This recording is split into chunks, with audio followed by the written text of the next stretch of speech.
jìnnà sí wọn bí sánmọ̀ sílẹ̀ o ara ló ń ta wọn ṣe mọ́ o náà bá sunkún sójú bẹ̀rẹ̀ má ti fi gbé sọ kó fẹ́ yẹ ẹyẹ kó lọ ìgbé sọnù sígbó wọn dúró títí ọwọ́ wọn ò tó ìṣó máa ṣe ta ní kókó ṣòkòtò tí olókùn ó dá kìtìyàn ó dórí àwọn lọ́tẹ̀ o. Ó dórí àwọn lọ́tẹ̀ o. Àbọ̀dórí àwọn lọ́tẹ̀ o.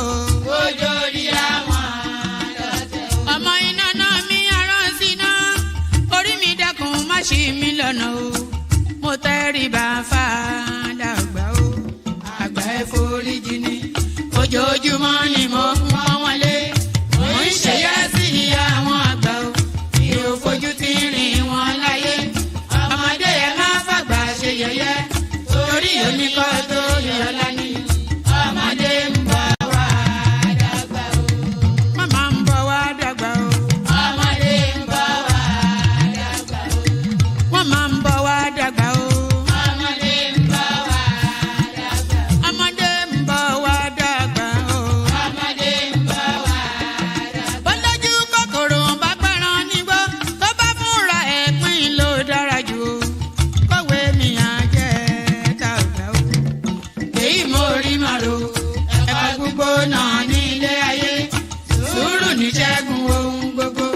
Ẹ má ṣèké mo ní ẹ má dalẹ̀. Ẹ má forí wórí ìkìlọ̀ ló jẹ́. Ẹni forí wórí yìí yóò ṣàbàmọ̀. Àwa ò ní ṣàbàmọ̀ láyé o. Nílé ayé o. Àwa ò ní ṣàbàmọ̀ láyé. Àwa ò ní ṣàbàmọ̀ láyé. Àwa ò ní ṣàbàmọ̀ láyé. Dẹ́bìtọ̀ rẹ̀ àtàrà ilé o. Àwa ò ní ṣàbàmọ̀ láyé. Àwa ò ní ṣàbàmọ̀ láyé. Àwa ò ní ṣàbàmọ̀. Wọ́n gbọ́ pé ọjà kò nílùú Ṣókótó. Wọ́n múra wọn sáré kárù sọ́kọ̀ o. Àyàn ọmọ ògbóògùn wo. Wọn ò béèrè lọ́wọ́ orí. Orí lọ́mọ mẹ́wàá lọ ìyàwó. Ohun tí ẹ wá lọ sí Ṣókótó. Ohun rẹ lágbo Ṣókótó mo sọ. Àkúnlẹ̀yàn ọmọ ẹ̀dá láyé. Kò lè yí padà mo ń tẹnu mọ́ o. Olórí làlá bàrò. Orí làlá bàrò. Olórí làlá bàrò. Mo lórí làlá bàrò. Olórí làlá bàrò. Orí mi gbé mi níjà o. Olórí làlá bàrò. Làlá bàrò. Olórí làlá bàrò. Oríjà jogun ìkànnì wọn rí. Má fi wá fáyé mu nílé ayé wa o. Olúwa àgbẹ̀ wa níyà o. Àmì nílé ayé wa. Bó tilẹ̀ jẹ́ pé ọ̀tá kọ́ ni wá. Bó tilẹ̀ jẹ́ pé ọ̀tá kọ́ lẹ́yìn. Ṣọ́wa nínú ọ̀pá wọn kìnìún. Ejò olóró àkékè. Ṣọ́wa nínú ìdàgìrì ayé. Dáàbò ẹ̀bùn wa fi ṣọ́rẹ́ iṣẹ́ wa o. Mo sádì ọba bá lókè o. Mo sádì ọba bá lókè o.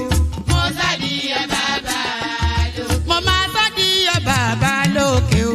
Mo sádì ọba bá lókè o. Olúwa gbé wa níjà o. Mo sádì ọba bá lókè o. Kó má fi wá sílẹ̀ o. Mo sádì ọba bá lókè o. Olúwa má fi wá sílẹ̀ o. Mo sádì ọba bá lókè o. Àwọn ọ̀tá tí wọ́n rè rajọ ìbànújẹ́ ti bá àwọn ọ̀tá nílé. Àwọn ọ̀tá tí wọ́n rè rajọ ìbànújẹ́ ti bá àwọn ọ̀tá nílé. Àwọn ọ̀tá tí wọ́n rè rajọ ìbànújẹ́ ti bá àwọn ọ̀tá nílé. Àwọn ọ̀tá tí wọ́n rè rajọ ìbànújẹ́ ti bá àwọn ọ̀tá nílé. Bí wọ́n ti ro ti wá sí nínú ilé bẹ́ẹ̀ ni kó jẹ́ tiwọn lọ́jọ́ gbogbo. Àwọn ọ̀tá tí wọ́n rè rajọ ìbànújẹ́ ti bá àwọn ọ̀tá nílé. Àwọn ọ̀tá tí wọ́n rè. Bikin zama sha kallo. APC Olúrẹ̀mí Tinubu first lady. Sai Tinubu, First lady yan kasa cikar sarki. sai Tinubu, Jirgin ceton kasar mu yayi lodi. sai Tinubu, Shi shadda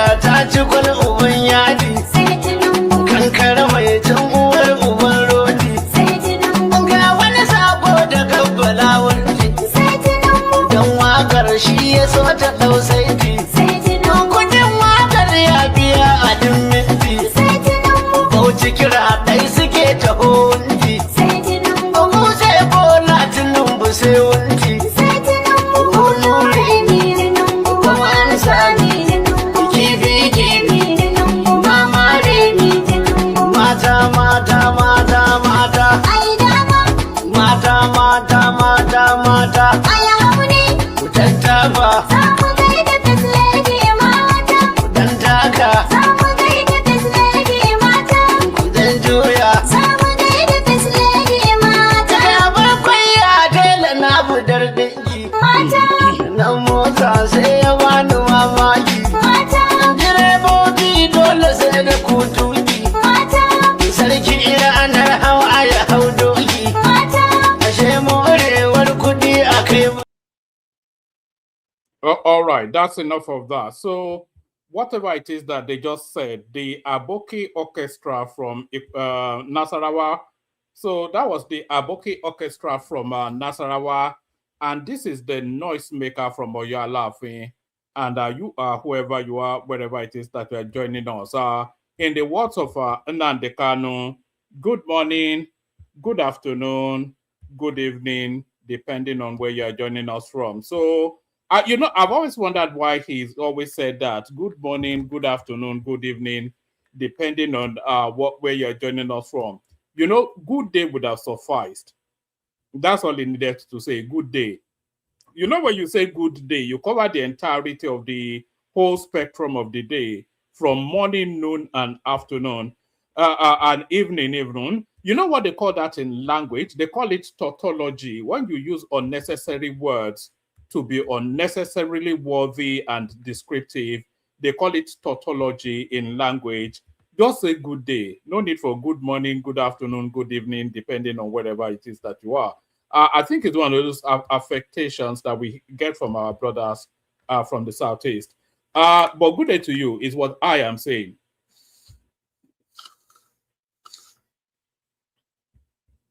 Do you see this bottle right here? It belongs to my child. Can you see it? Oh, it's not showing. Can you see it? Oh, it's not showing. Well, anyway, good day to you. Good day to you. Good to be in your company and all that. Good day to you. Good to be in your company, and how are you? Another late start. We were meant to do this session yesterday, but events superseded so that it is now today that we're having it. So, nevertheless, it still all matters. Tinubu and the Coup plotters. So that's the headline right there. Good day to you, though. Good afternoon. Good to be in your company. The protocol remains the same. Click on the like button, just as I'm inviting you to do so. Do so. If you are watching in Watchback, also click on like and subscribe as well. We need subscription numbers going up. So if you want to do us that favor, then subscribe to the platform. It's so important. It's all about the YouTube algorithm. We're looking for 500 new subscribers in the course of this month. So be one of them. Every subscriber takes us on the journey to wherever it is that we need to be. So if you have no objection to subscribing, then please do that. And if you're watching in Watchback, still do that. I know that people watch it on their screens, on the television. So I'm not quite sure. I've never really watched YouTube on television. I only ever watch it either on laptop or on a phone. So I've never watched it on television, but I suspect that it is that much more difficult to subscribe if you're watching it on television, because then you have to make an effort to do that. So if you need to make an effort, make that effort. Just that contribution to the platform, the subscription button is so important. If your subscription button is showing red, if the subscribe button on your whichever device, if your subscription button is showing red as you're watching us now, then you have not yet fulfilled all righteousness. So fulfill all righteousness by clicking on the word subscribe. And then tell me in the comment section that you have done exactly that. So click on like and click on subscribe. So we'll be discussing the coup plotters. The names have now come out. So we'll go through the list, and we have the suspicion that we're only ever really going to meet a list of our a list of northern names. And then there is this curious story that broke yesterday. Unfortunately, we didn't come up, but there's this curious story that broke yesterday. It is the narrative of a choir singer, Ifunanya Nwangene. Ifunanya Nwangene, that's her name. Ifunanya Nwangene. So that is her name. Actually, let me put her on the screen just so you can see her. So it's the narrative of it's the narrative of this young lady right here. This story broke in just yesterday. I don't have the fullness of the details, but the upshot of it is that she was bitten by a snake and she lost her life. And a lot of the Nigerian space, they're all up in arms. They're all aghast and agog and whatever over that. So we'll be discussing that. I'm not quite sure. So they are weaponizing this narrative as ever to flog the sitting government. They said they did not have sufficient. Let's actually have a look. It says a snake bite. Choir details. How Abuja singer Ifunanya Nwangene died. So let's also take a few paragraphs. The Ememuso choir has given a harrowing account of the final hours of its soprano singer, Ifunanya Nwangene, who died on Saturday after being bitten by a snake in a residence in Lugbe, Abuja. Nwangene's death, which occurred at the Federal Medical... Oh, okay, I think this is where the outrage comes in. I don't think quite they had the medication necessary. The Emomuse choir has given a harrowing account of the final hours of a soprano singer, Ifunanya Nwangene, who died on Saturday after being bitten by a snake in her residence in Lugbe, Abuja. Nwangene's death, which occurred at the Federal Medical Center, FMC, Jabi, has cast a harsh spotlight on the emergency response gaps and the availability of life-saving antivenoms in hospitals within the Federal Capital Territory. She was sleeping when the snake bit her. Confirming the tragedy in a statement issued on Sunday, the choir announced that the fast-rising singer died barely hours after the incident. We regret to announce the sudden demise of our beloved soprano Ifunanya Nwangene, who passed away yesterday, January the 31st, 2026, at the Federal Medical Center due to a snake bite. The statement signed by the choir's director of music said. The choir described her as a promising talent whose death came at a critical point in her musical journey. A rising star, Ifunanya, was on the cusp of sharing her incredible talent with the world. Her voice, dedication, and gentle spirit will be deeply missed by the Emumoso family and everyone who knew her, the statement reads. Speaking further on how the incident unfolded, it was said that Nwangene was bitten by a snake whilst asleep in her room on Saturday morning. She was sleeping when the snake bit her. This happened around 8 to 9 a.m. She woke up, realized what had happened, and rushed herself to a private hospital around where she lived in Lugbe. He said the hospital identified as Divine Health Hospital, Trademore Lugbe, was unable to provide the critical drug needed to treat snakebite victims. The snake bit her and she rushed herself to the hospital. But when she got there, they told her they did not have antivenom. That was the first major problem, Ezegwe explained. With her condition worsening, she returned home in an attempt to get help to reach a tertiary hospital. She rushed back home. Her landlord wanted to take her to FMC Jabi, but his car refused to start. At that point, time was already against her, he said. Left with no other option, Nwangene booked a ride-hailing service to the hospital. She booked a boat and went to FMC herself. When she arrived, she explained everything to the medical personnel on duty, that she had been bitten by a snake and that the first hospital did not have antivenom, he added. They said they had only one antivenom. According to Ezegwe, doctors at the FMC immediately began attending to her, but another critical challenge emerged. When we got the call, we rushed down to FMC and met the doctors trying their best. She was already struggling at this point. He disclosed that the hospital informed them that it had only one dose of antivenom, whereas her condition required more. The doctors told us that they had one antivenom, but they needed a second one urgently. We were running around making calls, trying to buy the second one, he recounted. Whilst efforts were ongoing to source the drug, Nwagene's condition deteriorated rapidly. In the period we were rushing to get the second antivenom, she gave up, he said. She was pronounced dead 12:20 p.m., barely 3 to 4 hours after the snake bite.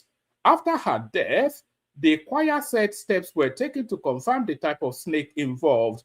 We contacted a snake charmer who went to her room. The snake that was killed inside her room was identified as a cobra. He added that another snake was also sighted and killed near the entrance of her residence. There was another snake outside her house by the entrance that was also killed. Reacting to the controversy surrounding the singer's death, the Federal Medical Center, Jabi, Abuja, expressed condolences to Nwagene's family, describing the incident as tragic and emotionally distressing, whilst insisting that every possible medical effort was made to save her life. In a press statement issued on Sunday by the hospital's head of clinical service, Dr. something or the other, FMC dismissed claims that the death of the 25-year-old singer, popularly known as Nanya, was caused by the non-availability of anti-snake venom. According to the statement, Nwagene's death died from severe neurotoxic complications arising from the snake bite she sustained on January 31st, 2026, despite what the hospital described as prompt and appropriate medical intervention. The hospital explained that following a rapid clinical assessment, doctors confirmed that the patient had already developed advanced neurotoxic effects, after which arrangements were made to transfer her to the intensive care unit for further management. However, FMC said her condition deteriorated suddenly shortly before the transfer could be completed. Despite aggressive resuscitation measures, including some medical term that I cannot pronounce, the patient could not be revived, the statement said. The hospital family refuted allegations that her death resulted from a lack of antivenom or negligence by its staff, describing such reports as misleading and inconsistent with the clinical facts. Our team of professionals worked diligently to provide CPR and other life-saving measures. However, despite these efforts, we were unable to revive her, FMC stated. The claims of non-availability of anti-snake venom and inappropriate response are unfounded and do not reflect the reality of the situation. We stand by the quality of care and dedication our team demonstrates daily. FMC urged the public to rely on credible and verified information rather than social media speculation, adding that it remains open to further inquiry regarding the incident. So there is such a pretty girl, actually, but she's classically ego, though, so she's pretty in an ego sort of way. But there she is right there, the unfortunate story of a rising star bitten by a snake. It's just sad. It's just sad. That's just what it is.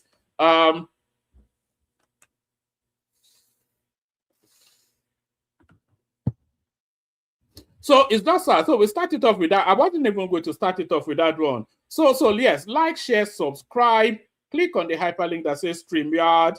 If you want to come and join me on the screen, super chat towards the stream. Say hello to me in the comment section. The first person and only person to say hello to me so far is DJ Dodoye. So good to see you, DJ.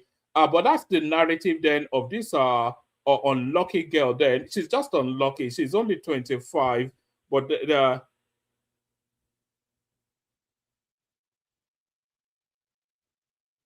what are you talking about, Charlie boy? So it's just unfortunate. The narrative of that girl is just unfortunate. There is nothing else that describes it as just unfortunate. I don't imagine, because and I really hate this thing. We saw it with Chimamanda Adichie's child as well. I really hate the way that they try to politicize all these unfortunate incidents. So Chimamanda's son lost her life in a hospital in Lagos, and then they tried to destroy that hospital. This lady now loses her life in a hospital in Abuja, and now they are trying to destroy that hospital too. People lose their lives every day, unfortunately. That's just the misfortune. As soon as you are born, the only thing that is guaranteed is that you will die at some point. You just want a big gap between the two. So unfortunate, but please don't politicize it. Good to see you, Abby, right there. So that's that. Let's go on from that. You know how we love statistics on this platform. So let's go to a little bit of statistics. So this statistic, this is not even a statistic, this is a data. So this data right here speaks to the most influential Black people in history up to date. So from all through the history of mankind till date, the most influential Black people, Black men, or Black people, we should say, this is the list of the most influential Black people that has ever lived. This is according to what is being tabularized here. So Mansa Musa, for reasons of his wealth and political influence, is number one. Nelson Mandela is number. It's only because there's Nigerians on it. That's why we're reading it, of course. So Mansa Musa, according to this data now, is the most influential Black man in the history of Black people.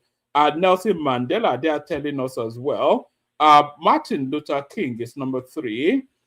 Toussaint Louverture, I'm not quite sure who he is, but let me see, who is he actually? Let's educate ourselves a little bit. I don't know who that guy is, so let me just find out. Let us all find out together who he is. I wonder if Toussaint Louverture. He was the former governor general of Saint Dominique. So I'm not quite sure how that makes him influential, but there he is right there. There he is right there. Malcolm X is number 5. Harriet Tubman is number 6. Frederick Douglass, a lot of Americans on this space. So Marcus Garvey. So I'm not quite sure how Malcolm X or Harriet, whatever, or Frederick Douglass are more influential than Marcus Garvey. Shaka Zulu of South Africa is the first African to document. Haile Selassie is number 10. Jean-Jacques de Salim, he is right there. Queen Zinga of, I think that's also still of that Dominique. Kwame Nkrumah is number 13. Patrice Lumumba is number 14. Rosa Parks, the one that refused to sit at the back of the bus, she's number 15.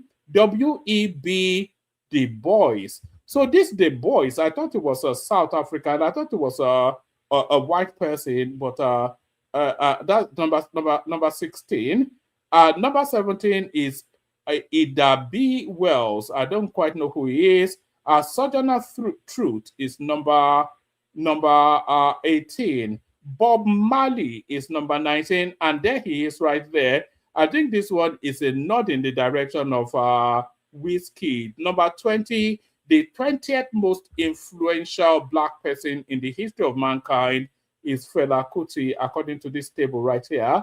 So it goes on and on. Usain Bolt, Muhammad Ali, Serena Williams, Jack Johnson, Oprah Winfrey, Barack Obama. How Barack Obama is number 26, and we have all these names that nobody knows that they are ahead of him. I don't know. Maya Angelou, Angelu. She's a writer. Angelu. She's number 27. James Baldwin, number 28. Toni Morrison, number 29. And then number 30 is Chinua Achebe. And then number 31 is Wole Soyinka. So quite how Chinua Achebe comes above Wole Soyinka, that's not actually factually true. Because Wole Soyinka has a globalized influence, and Chinua Achebe only has recognition really in Nigeria. So how is Chinua Achebe ahead of Wole Soyinka in global influence? Martin, look at so it goes on. So that's the list actually. I only wanted really to give the Nigerians their mention. So we got 3 Nigerians there: Wole Soyinka, Chinua Achebe, and then Fela Kuti. So that's that right there. What's this one? Why have I got it up? Oh, all right. Oh, okay. Let me bring this up. Tell me if you can hear this in the comment section. Otherwise, I'll play to you from the studio.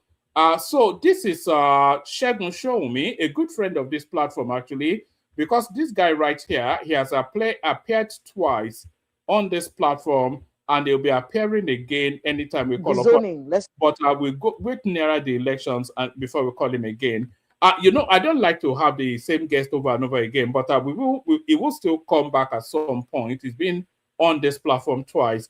But here he is now speaking to the permutations of the politics to come in 2027. So let's have a listen. Tell me in the comment section if you can hear it. The zoning, let's see if we can wrap up the PDP. Zoning for the presidency for the PDP. The South I think the only way I told someone on another platform maybe a couple of days ago, I said PDP has played its hands completely in the South. It's now on the place where say last card, check up. They are not, PDP is not.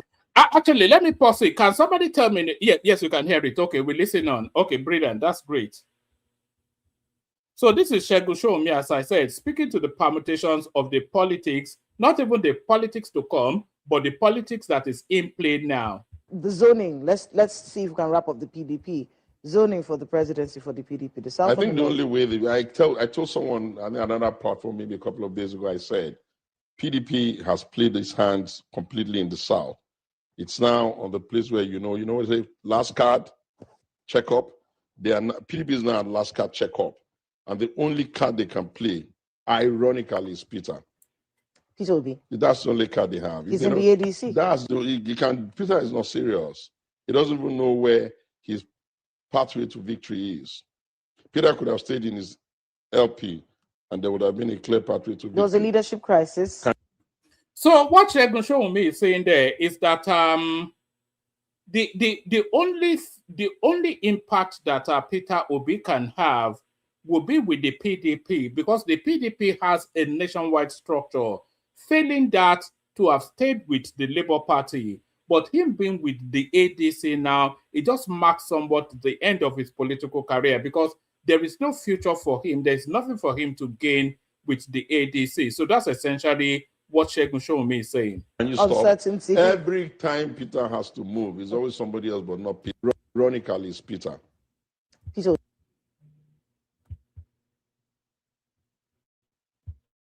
Someone on another platform maybe a couple of days ago, I said PDP has played its hands completely in the South. It's now on the place where say last card, check up. They are not, PDP is now last card, check up. And the only card they can play, ironically, is Peter. Peter Obi. That's the only card they have. He's in the ADC. Peter is not serious. He doesn't even know where his pathway to victory is. Peter could have stayed in his LP, and there would have been a clear pathway to victory. There was a leadership crisis. Can you stop? Every time Peter has to move, it's always somebody else, but not Peter. And that is the narrative of Peter Obi right there. He never takes personal responsibility, no accountability. It's always somebody else's fault. I don't quite get it, actually. how he's able to get away with the things that he gets away with. Don't deal with that kind of laziness. The Are responsibility you saying that Peter Obi is lazy? extremely. When it comes to structural thinking, is very lazy. It's lazy to think that if he had been in Abga all this year, he couldn't have built this crowd. He would have. It's lazy for him to say that to think that if he was in PDP, he couldn't still have. The problem with Peter Obi is that he doesn't like hard work. He doesn't want to put in the efforts to build anything. You know, rather than him to build a structure with, he could have built Abga. Now, that was the promise he made to Ojukwu. But of course, he built on Abga when things were not going his way anymore. He could have built his own space within the PDP. He had enough following there to have built something within the PDP. But because Peter Obi, he doesn't like the rigor of the work required, he built out of the PDP. But the most damning is Labour Party. Everything presented to him to own that party fully and build it in his own image. But again, he doesn't like the heavy lifting of the work required to build a structure. So he builds from there as well. So it now goes to the ADC, which was built by somebody else, now insisting that he wants the ticket. So for Segun Showunmi to say that he's lazy, its political antecedents tell us that indeed he is somewhat lazy.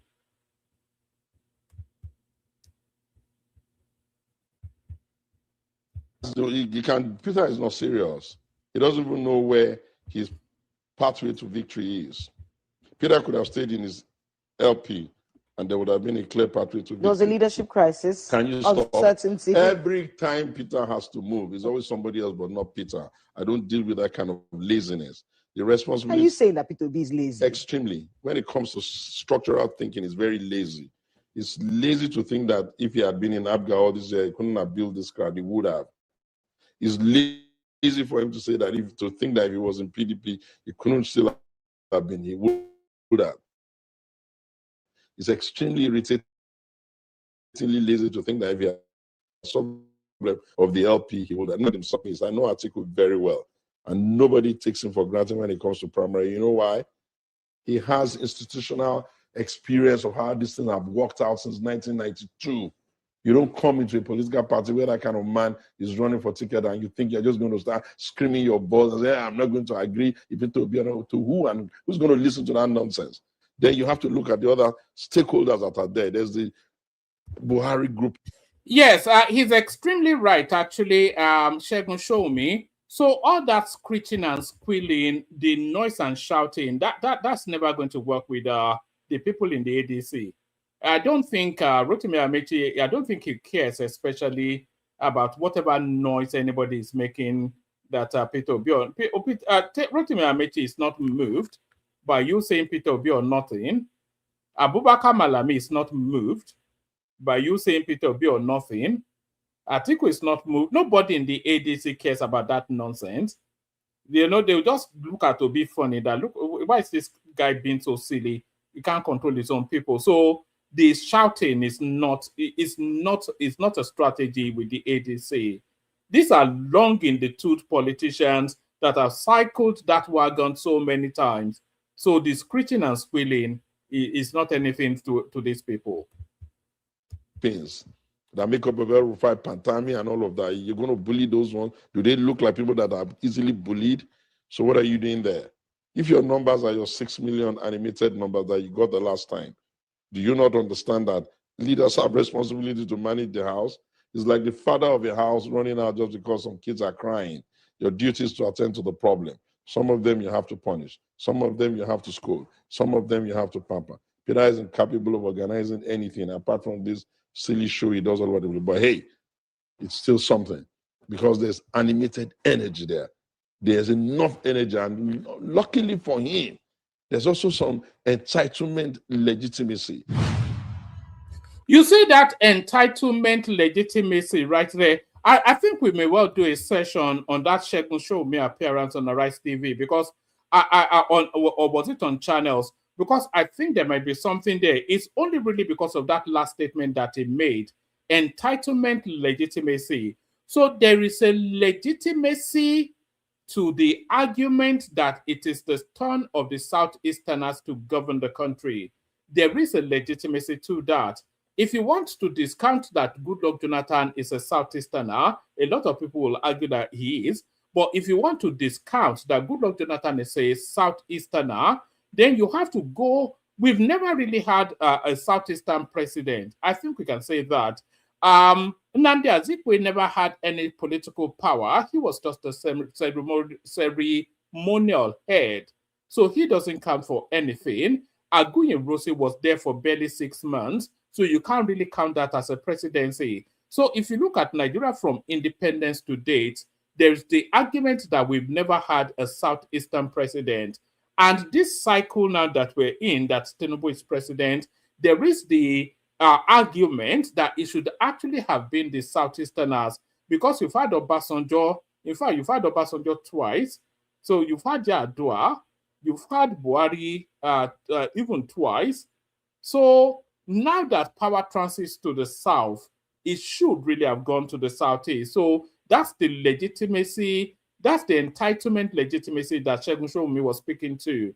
So that is, it's a credible argument, and it's a compelling one as well, and it's a moral one as well. If you want a united country, then you cannot preclude certain regions from governance. So that's the entitlement legitimacy, but the way it's being politics is what is actually preventing it from gaining what it wants. So the way that entitlement legitimacy is being politics, the manner that Peter Obi is persecuting that entitlement legitimacy, that is what is precluding him from the opportunity in any realistic fashion. And then, of course, Peter Obi is entirely the wrong choice to occupy the Southeastern slot for the presidency, because people don't like him. Outside of his core following, people don't like Peter Obi. Nigerians in general don't like him. And I think that's just a fact. So that's the entitlement legitimacy that, that Segun Sowunmi was speaking to right there.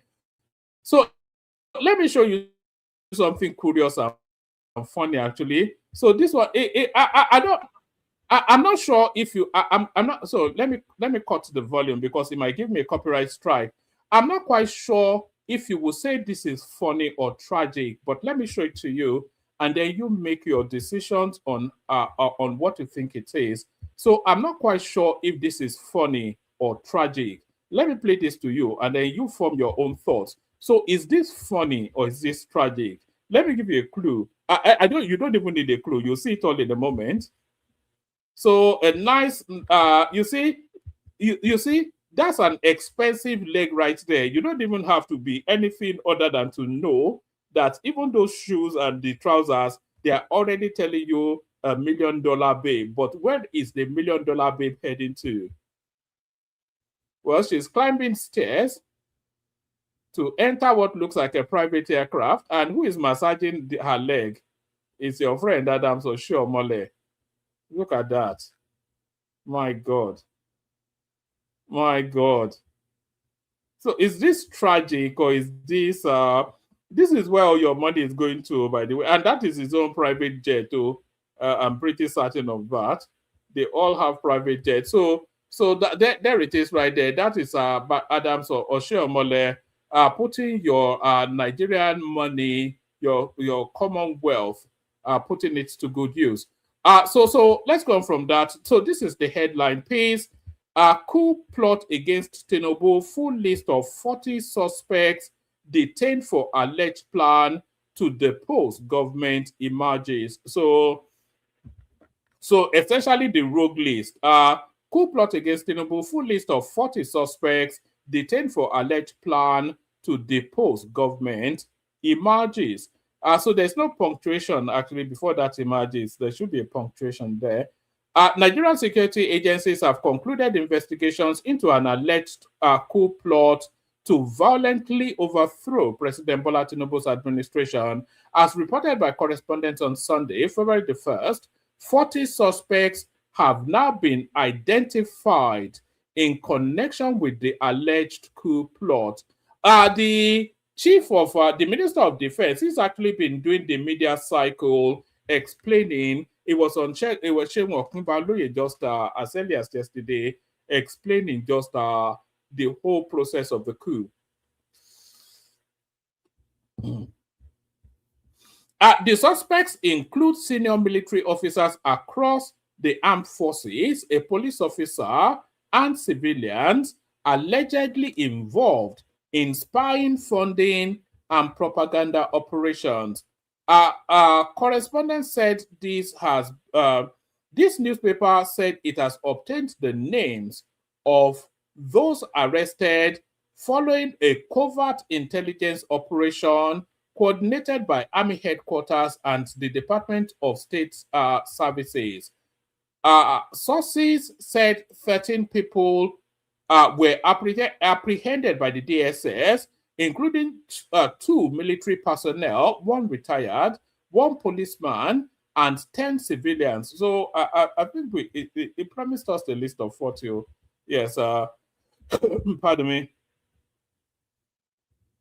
Yes, the suspects include senior military officers across the armed forces, a police officer, and civilians allegedly involved in spying, funding, and propaganda operations. This newspaper said it has obtained the name of those arrested following a covert intelligence operation coordinated by the Army Headquarters and the Department of State Services, DSS. Our sources said 13 people were apprehended by the DSS, including 2 military personnel, 1 retired, 1 police officer, and 10 civilians, in connection with the alleged plot. 16 military officers were arrested for direct participation, 2 civilians for reconnaissance, 2 for being recruited to incite public disobedience to justify the coup, and 5 others in connection with funding channels. 1 detained soldier escaped custody but was later rearrested by DSS in Bauchi State, according to correspondents. The investigation has identified retired General Adamu as one. Who is this retired General Adamu? That's the question. As one of the key figures connected to the network. He remains at large alongside 3 other suspects. Correspondents understand that authorities are awaiting President Tinubu's approval to formally constitute a court-martial panel to try the soldiers involved. In an earlier report, sources with direct knowledge of the investigation identified top officials allegedly marked for assassination by the coupists. They include President Tinubu, Vice President Kashim Shettima, Senate President Godswill Akpabio, and Speaker of the House of Representatives Tajuddin Abbas. They have people inside the villa who monitor the movement of these officials. The plan was to kill them at the same time and install a military government. So these are the names of the suspects below. A.D. Dauda, Major, M.A. Sadiq, Brigadier General, S.M. Ghana, Lieutenant General, M.A. Marji. So he's the public face of the coup, is the one whose image is being paraded, circulated all over the place. So it's all northerners. The abundance of them are northerners. A.A. Jama, Lieutenant General, S. Bapad, Lieutenant General, M. Amakura, Lieutenant General, A.A. Hayatu, Lieutenant General, P. Dang Nap, Lieutenant General, J.M. Ganax, Major, A.J. Ibrahim, Major, M. Jiba, M.M. Jida, Major, M.A. Usman, D. Yusuf, N.G. Zuzu, S.B. Adamu. And by the way, they were planning this coup at the handing over ceremony from Buhari to Tinubu. So it was even nothing to do with Tinubu. They just didn't want power to leave their hands. S.D. Adamu, squadron leader, D.B. Abdullahi, Lieutenant Commander, A. Mohammed, J. Ilayasu, G. Binuga, A. Yusuf, I. Bello, S.S. Felix, J. Aminu, Nasiru Ibrahim, Sanda Usman, Mohammed Zubairu, Momo Audu, Ahmed Ibrahim, Goni Bukar, E.O. Victor, that he's from the Navy, E.O. Victor, Umaru Zekari, Y. Nasiru, Sambo Danladi, Abdullahi, Ali Isa, M.L. Muhammad, UI Yusuf, Stanley Kingsley Amandi. So this Stanley Kingsley Amandi is not a soldier, is actually a Nollywood actor who was meant to help them do the propaganda to justify the coup after they would have done it. It's a Nollywood actor. I Am Ghana, that's the last one. So that's the list of 40 that were allegedly, well, not allegedly now, I think a lot of them, they are all gone. It says, meanwhile, a Yoruba social political organization, Yoruba Commitment Forum, has condemned rumors of an alleged coup plot against President Tinubu, describing it as a grave affront to Nigeria's democracy and a provocation against the Yoruba people. In a statement signed by its convener, Otumba Tayo Onoyemi, Secretary, Barrister Akim, something or the other, Buki, something or the other, etc., the group expressed shock that anyone could contemplate an unconstitutional takeover of power after 25 years of uninterrupted democratic governance. The forum emphasized that since Nigeria's independence, the Yoruba has remained committed to democratic ideals and have never led an unconstitutional change of government. Earlier correspondents reported that Adamu Gaba, a former presidential aspirant on the platform of the All Progressive Congress APC, asserted that no coup campaign or plot will survive in Nigeria. Gaba stated that in the event of a coup, that a coup is planned, international actors will come in, dismantle the plotters, and restore democracy. So that's that. So that's the. It's totally a northern coup anyway, but with some misguided person from the southeast who are going to be their propagandists once they've carried out the coup.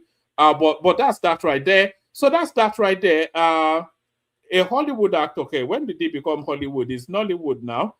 So this one now, you know, this never-ending argument of the need of just how widespread the... Anyway, this is Nedunwoko. Let's hear what he has to say, and then we run commentaries. Tell me if you can hear it in the comments section. I'll just wait for it to reload. All right, let me pause it there. Tell me if you can hear this in the comment section. Is that according to Delta State gazetted laws, there are only 5 ethnic groups in Delta: the Yorubas, the Igbos, the Ejos, the Shekiris, and the Isokos. There's no mention of Benin. There's no mention of Yorubas, or also within Delta North. Apart from Delta North, Yeah. there are those who say, and you might be touching the wrong now here. In River State, for example, Yeah. there are Igbos there. Of course, yeah. The Ikweres. Opobos. Or the Opobos. They're everywhere. Igbos are everywhere. Igbos actually. So, if you create, for example, are you hoping that they will join the Anoma State, or Anoma State is going to solely from your proposition and the literature that they have put forward? So this now not refusing to go away narrative. This push for an Anoma State, and one of the leading proponents, one of the leading champions of that Anoma State push, the lobbying for Anoma State, is Nedunwoko, and he's telling us here that the people in that region, there are about 5 tribes, the Igbos being a core member of them. You know, the Igbos have always argued that they have a strong and compelling presence within that space, but the people of those spaces have always told us that they are not part of them. But this is one of the seniors from that space now telling us that the Igbos are indeed part of them. But it's going to be solely from the 9 local government areas of Delta North. Look, with initially my bill was centered around the 9 local government areas. The fact is that according to Delta State gazetted laws, there are only 5 ethnic groups in Delta: the Yorubas, the Igbos, the Ejos, the Shekiris, and the Isokos. There's no mention of Benin. There's no mention of Yorubas, or also within Delta North. Apart from Delta North, Yeah. there are those who say, and you might be touching the wrong nerve here. In River State, for example, Yeah. there are Igbos there. Oh, of course, yeah. The Ikweres. Opobos. Or the Opobos. They're everywhere. Igbos are everywhere. Igbos actually. So if you create, for example, are you All right. I think it's repeating on itself somewhat there, but there it is right there. The never ending saga of the push for an Anioma state. So the push for an Anioma state shows no signs of abating. Can people please like and subscribe? We're not seeing numbers going up, so please push numbers up. Like and subscribe, if you would please. Like and subscribe. Let's go on from that to Abubakar Malami, who is now telling us now that all the 200 and something, near 300 billion naira assets that the government seized, they are all from its legitimate earnings. This is a guy that didn't come into governance with a kobo. Malami urges courts to reverse interim property forfeiture order. An ex-Attorney General of the Federation, Abubakar Malami, SAN, has urged the Federal High Court in Abuja to reverse its order issued on January the 6th for the interim forfeiture of some of his property. Malami, in a motion filed by his lawyer, Joseph Dauda, also gave details of his earnings whilst in office.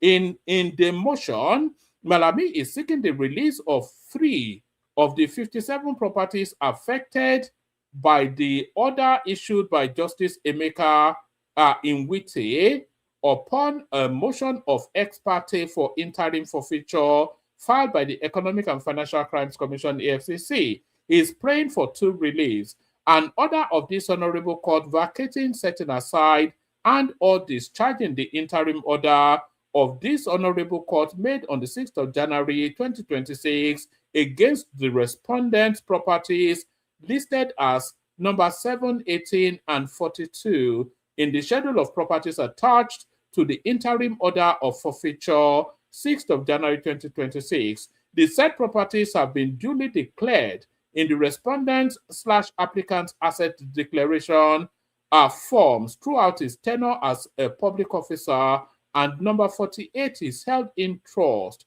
for the estate of late Kadi Malami Nasarawa. An order of this honorable court. So I think it goes on to give us a list of how he feels he's earned the money to own these properties. An order of this honorable court vacating, setting aside, and discharging the interim order of this honorable court, etc., etc. An order of this honorable court restraining the applicant, respondent, EFCC, acting by itself or through its servants or agents and proxies from interfering with the respondent's properties in issues or disturbing the respondent/applicant's ownership, possession, and control thereof in the course of purportedly giving effect to the order of the honorable court. The 3 properties being claimed by Malami include plot 157 Lamido Crescent, Nasarawa, GRA Kano, purchased on July the 31st, 2019. So that would be after he came into office.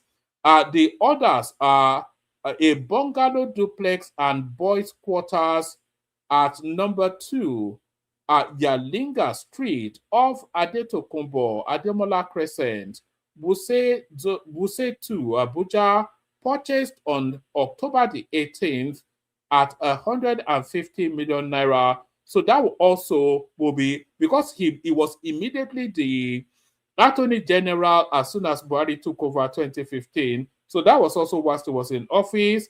And ADC Kadi Malami Foundation building bought at 56 million naira, listed as number 18 and number 42 in the schedule of property submitted to the court.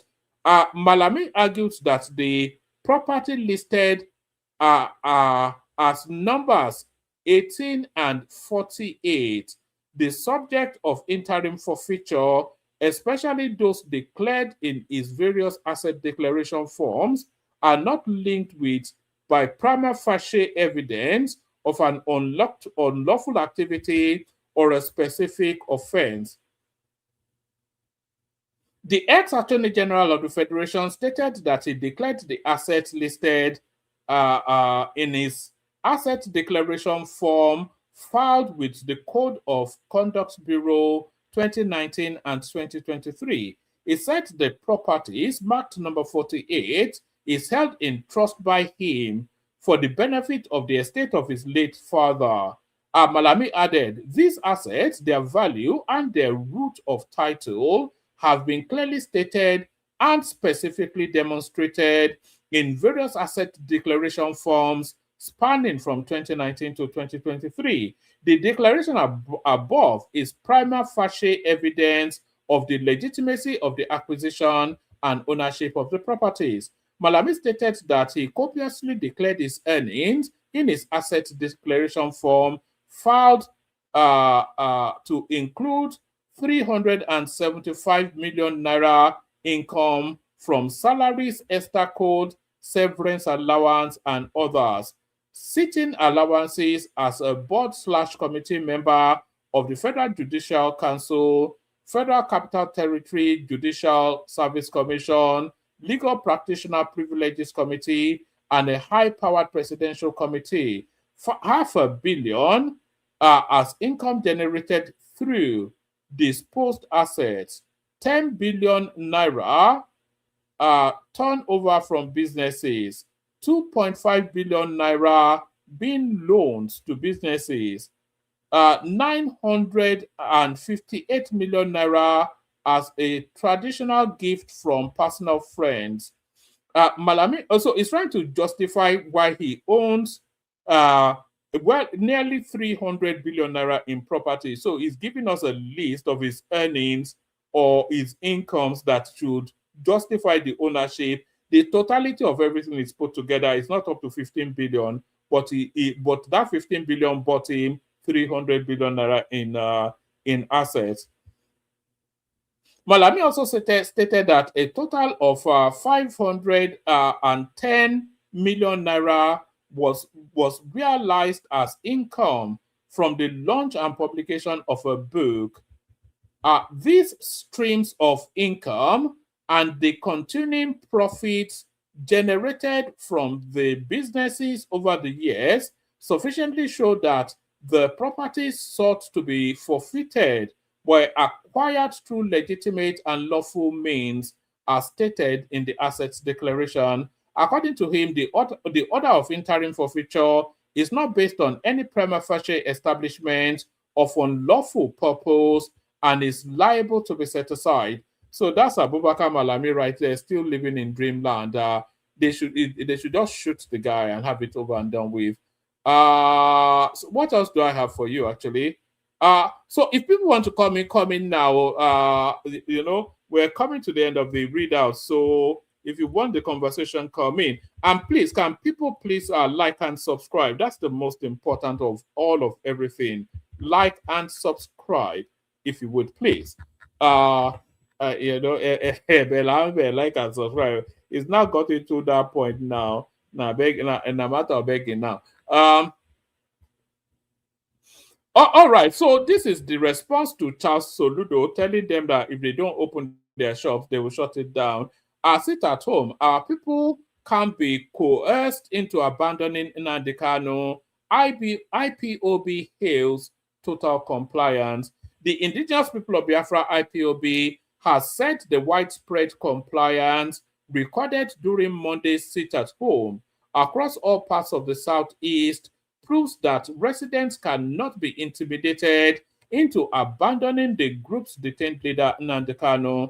The sit-at-home was declared by IPOB in solidarity with traders in the Onitsha main market following the closure of their shops by Charles Soludo. Although the government later reopened the market after 1 week, only a small number of traders reportedly returned to their stores. Across Anambra State, major roads were widely deserted, whilst offices, businesses, and schools remained closed, especially during the morning hours. Reacting in a statement, IPOB spokesperson Emma Powerful described the exercise as recording total compliance across Biafra land, praising residents of the Southeast for what he called their unwavering support for Nnamdi Kanu. He said the outcome of the sit-at-home showed that the people are determined to resist intimidation and coercion in their continued demand for Nnamdi Kanu's release from detention. According to IPOB, the shutdown across communities was a strong expression of unity and a clear message that the threat or pressures would not break the loyalty of the Biafran people. So over to you, Charles Soludo. That's the thing now. He says he's going to bulldoze the whole thing if they don't comply. So go and bulldoze it. 2027, I'll run for president, not vice. So this is Peter Obi now. So he said it so often now that if he now goes to settle for vice presidency, he would have lost whatever little respect he has left. Not that he really has the respect of. We are now in the realms of desperation now. It's just desperate stuff now. 2027, I'll run for president, not as vice. Your friend Peter Obi. Peter Obi has declared his intention to contest for the 2027 presidential ticket as a presidential candidate, firmly ruling out the possibility of accepting a vice presidential slot. Speaking at a campaign event for the African Democratic Congress ADC candidates in the Federal Capital Territory area council elections held at the Abuja municipal area, Obi made it clear that his political ambition is focused on leading the ticket.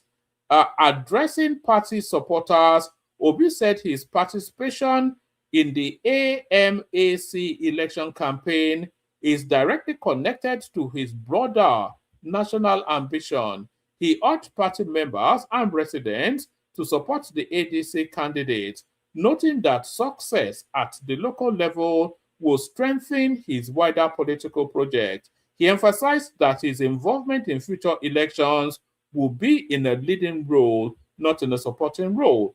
Support us in AMAC. It will help me.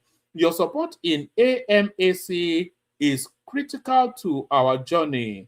I am involved and contesting the coming election as number one.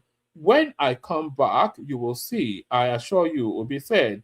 Obi's declaration comes amidst growing calls from his supporters, especially members of the Obedient Movement, who have been urging the ADC leadership to adopt him as the party's presidential flag bearer for 2027. The ADC, however, also has other prominent figures with presidential ambitions within its ranks, including Atiku Abubakar and Rotimi Amechi, setting the stage for an intense contest ahead of the elections. So that's Peter Obi right there. It's not equivocal. It's quite clear that he wants to be president. So we'll see. But then, of course, we know that you can never hold Obi to his words. He will just very, very quickly, after the primaries, he will just say, look, I'll just take vice presidency. If you don't want to follow me, don't follow me. Enough of you will follow me for it not to make a difference. So this one now is Gambari, the foreign minister under Buhari, coming out to speak. So what does he have to, was he chief of staff, not foreign minister? Former chief of staff Ibrahim Gambari reveals how northern governors met Buhari Buhari ahead of the 2023 elections to anoint a successor. Former Chief of Staff to late President Muhammad Buhari, Professor Ibrahim Gambari, has revealed that Buhari clearly told 19 northern governors he had no anointed successor ahead of the 2023 presidential election. Gambari made the disclosure during an interview on Channels Television's Politics Today, explaining that the issue came up during a private meeting between Buhari and the governors after they had collectively agreed that power should shift to the south. According to Gambari, the northern governors had already signed a declaration supporting a southern presidency and then sought an audience with Buhari to confirm whether he had a preferred candidate to succeed him. Buhari, did not feel he should have anointed a candidate, Gambari said. The 19 northern state governors came to Buhari after they had made a declaration that the next president of the country should come from the south. They now said they wanted to see the president, and when I told him and I said, they want to see you, he said, what about? I said, they want to know whether you have an anointed candidate. You are their leader, he said. Gambari said he was present at the meeting and could only speak to what he personally witnessed. I was at that meeting and I would like to talk about what I know, and they are all witnesses, he said. It will be recalled that both Abechi and Oshibanjo contested the APC primaries but lost to the party's national leader, etc., etc. So that's that. So that's Ibrahim Gambari giving us a little bit of historical backdrop to how that thing played out with Buhari, etc. So that's me done. Let me send the link again. If you want the conversation coming, I'll play the Kegite music and then we'll see what happens after that.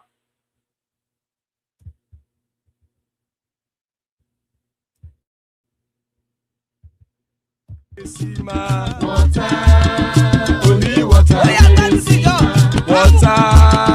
only water, where they see ma. Water, only water, where they see ma.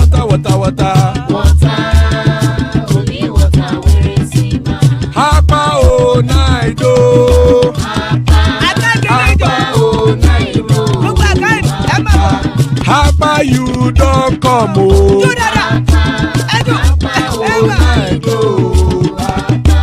Hapa o naido.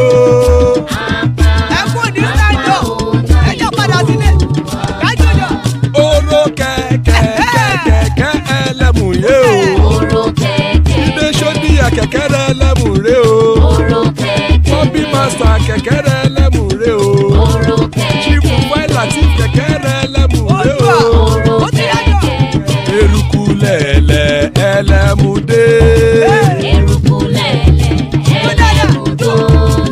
Eruku lẹ̀lẹ̀ ẹgbẹ́ ẹlẹ́mù dòde ojàre o. Eruku lẹ̀lẹ̀ Ghana ti dé ẹgbẹ́ bọ́ọ̀dì o. Ọmọ ẹlẹ́yẹ ẹyẹ o ó dilé o. Odúyẹ̀lá ẹyẹ o ó dilé o.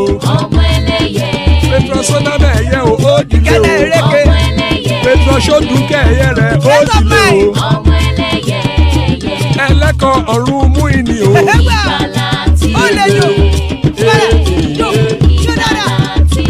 Àkùkọ ọ̀run méjìkọ.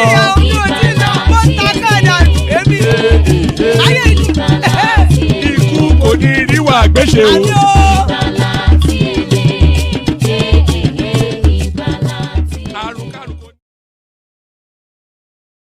Right there. And that is right there. Ikuko Neriwa Gbeshe, may that have nothing to do with us. So joining us is Simba. So Simba with us. Hopefully he's there. Otherwise, we might just have to shut it down. Dr. Alajagba. Look, Simba is like one of those foodie musicians. So many titles. Alhaji Doctor Simba. Oh man, good morning. Megida, salam alaikum. Wa alaikum salam. Wow, where are you now? You seem to live on an aeroplane anyway, here, there, and everywhere. Where in the world are you now? Are you home or are you in Saudi or somewhere Yeah, else? no, presently I'm in Saudi. Kwele, what are you doing up so early? What time is it there actually? It's past 6 years. Whoa. Okay, no, that's not so bad. That's why most of the time I can't, because your time is not in favor of us here. Yes. Because this is our time to go to work. We resume work at 7:30, so I have just like an hour to go to work. All right, brilliant. Let's use that hour then to assess your position in the politics. So what are you looking? Are you following actually just randomly? Are you following the narrative of this quiet girl that got bitten by a snake and lost her life? Are you in that story or you're not aware of it? I'm aware. Yes, I'm fully aware.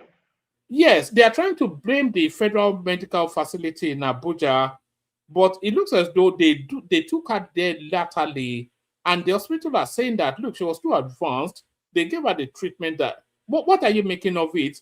It has echoes of the Chimamanda Adache something where they are trying to shut down the health facility because somebody lost their life. Well, let me start by saying that it's actually quite unfortunate to lose such a young lady in such a manner like that. And so, when something happens, people grieve. And you also know that in Nigeria, we try as much as possible to, play a blame game and try to blame government for everything. Well, it's quite unfortunate. Having a snake bite, most snake are actually not venomous. Majority of the snake are not venomous, and even some that are venomous, if they are not provoked, it might be a friendly bite, which might not actually introduce any venom into the affected person. But in this case, it's like there was quite some delay before the presentation in the Federal Medical Center. One of the problems that we have in Nigeria is that this anti-snake venom is actually something that most hospitals don't stock, even most pharmacies don't stock them, because if you stock them, it's not kind of things that people request for most of the time. So it gets expired and it's very expensive. So that does not mean that I'm giving the excuse for the Federal Medical Center, because if you want to stick a snake bite that is actually venomous in an adult, you will need at least 20 to 30 vials of that anti-snake venom. And you can imagine them having only one in stock. So, because you give according to the way the patient responds to the treatment. In this case, the type of snake that bites the person, this woman or lady, is actually a neurotoxic venom. Because the one thing that we normally advise people is that, one, you have to clear They your said it was a environment. cobra, Simba. They said it was a Yes, cobra. but it was after that they came with the dead snake. It was after the incident that happened. Usually what we normally advise them is that once it happens, if there are people around that can help the victim, they should kill the snake and bring the snake to the hospital. So because by seeing the snake, you know that this snake is actually venomous, and you know the type of venom that they have. Though the anti-venom that we use in Nigeria is actually a polyvalent that can actually cut across all the venom of snake that we have. So it's a polyvalent type that we use in Nigeria. But I actually is quite unfortunate, because I think they went to like 2 hospitals before they eventually landed in Federal Medical Center. Yes, they And said they took her to a private hospital, which didn't have, and like you said, it's not a common ailment. And so I'm not sure how many times in the course of a year they will have somebody coming in with a snake bite. And usually those things are treated traditionally.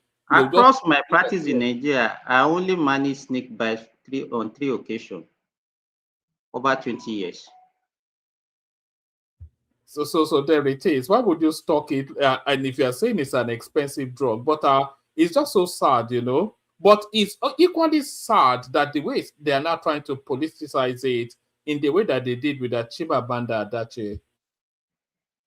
Well, Nigeria with politics, we politicize a lot of things, and you can't blame them. Everybody, in politics, you use as many things as you can use to actually put out your thoughts to people and win their hearts. So it is unfortunate that we are using life also to do politics in that country. It's quite unfortunate.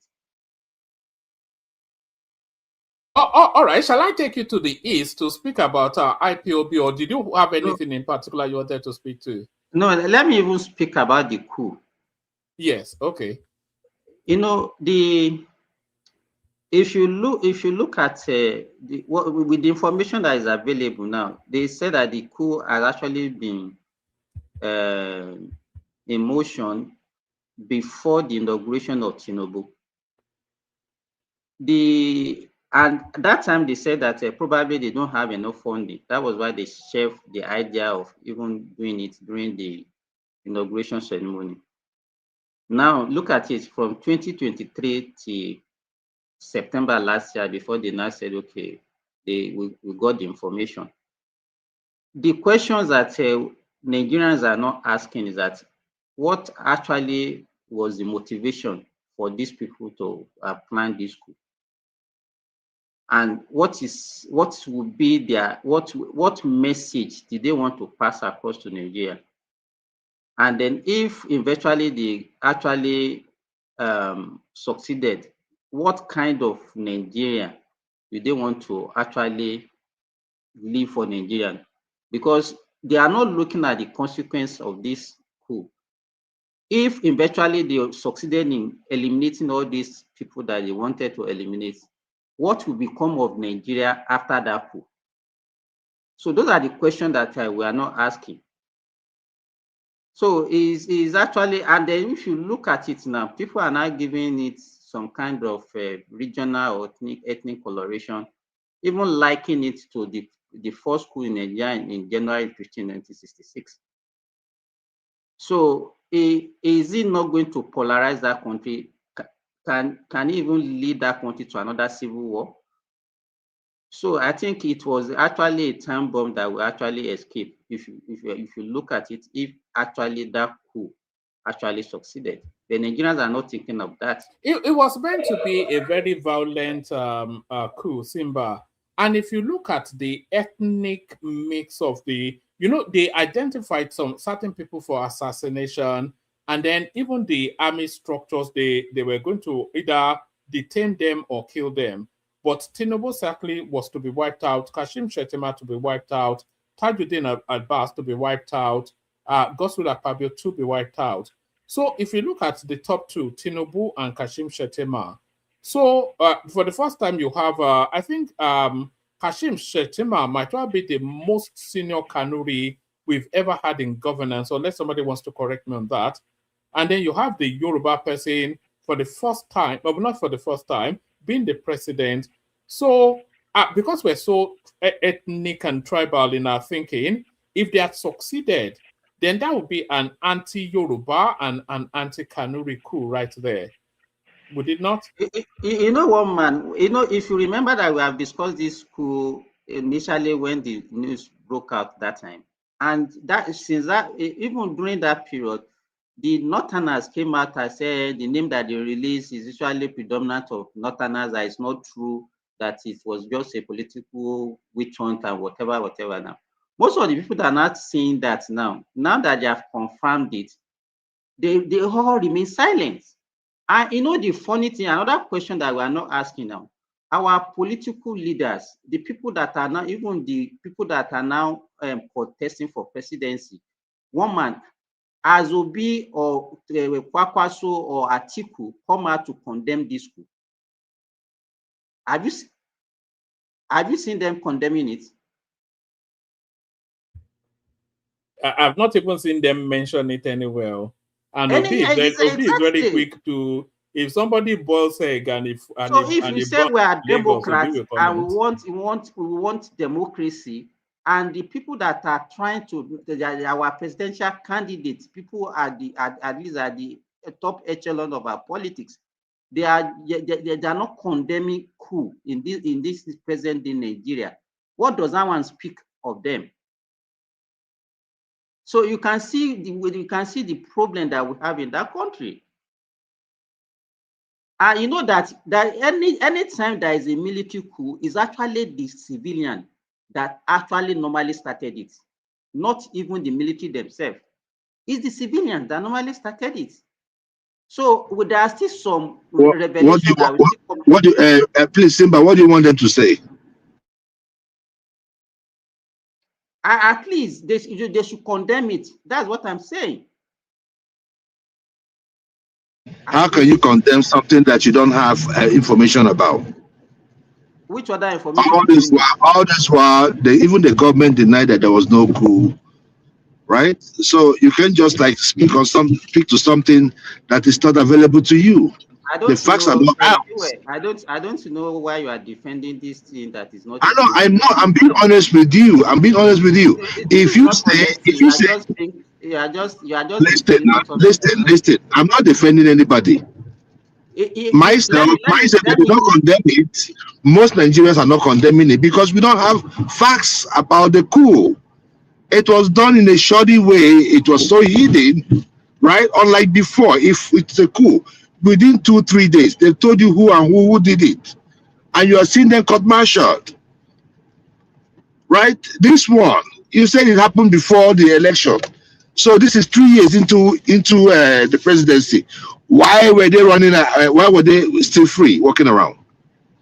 So the facts are not out. Let us wait and let us see what is going on, because you can't trust it. I mean, I can't trust this government and what they're saying. Okay, you understand what I'm saying? I can't say it's fair enough. You cannot condemn it. You are just condemning it based on what they just told you. But in an actual sense, you cannot make like a public statement on TV. Is there anything wrong in saying if it happens, this is condemnable, and does it take anything away from them? No, you cannot just be it takes something from them. It takes away their integrity. Let them wait until the facts are out and they make a statement. I don't even know the other fact that you are waiting for now. Have they not been speaking generally about issues on which they have no facts? Tell me one issue Obi has a fact. All the issue has been speaking on. Which of them did he ever have a fact? He has facts on every one of them, and he has given solutions to every one of them. On social media, this thing. You are the one seeing it that way. But those of us who know what he's talking about, we understand what he's saying. You don't want to listen to what he's saying because he's speaking facts. Well, hold on. What we are saying is that institutions that are supposed to speak about it have spoken. The army as an institution has spoken about it. The defense ministry as an institution has spoken about it. So which fact do you want? You want them to say, oh, this is how we are trying them. They are inside underground bunker. Who is he to have all that information? Okay, then you say who is he? Then he doesn't give an F about you too. Stop making it like if he doesn't talk about it, you're talking about. Okay, who are you that will make him talk? Who are you? Who is Tinubu to make him talk? I don't care if he talks. So maybe America would have done us a favor though. Looking at our economy today, this is me talking. They would have done us a favor. Let's speak one after the other. We are only bringing out this fact so that people will know who is who. So that we'll see who are those pretending, who are those that are open and truthful in their dealings. I don't care. This government is too. I don't know. Right? So nobody. I won't take anything that comes out of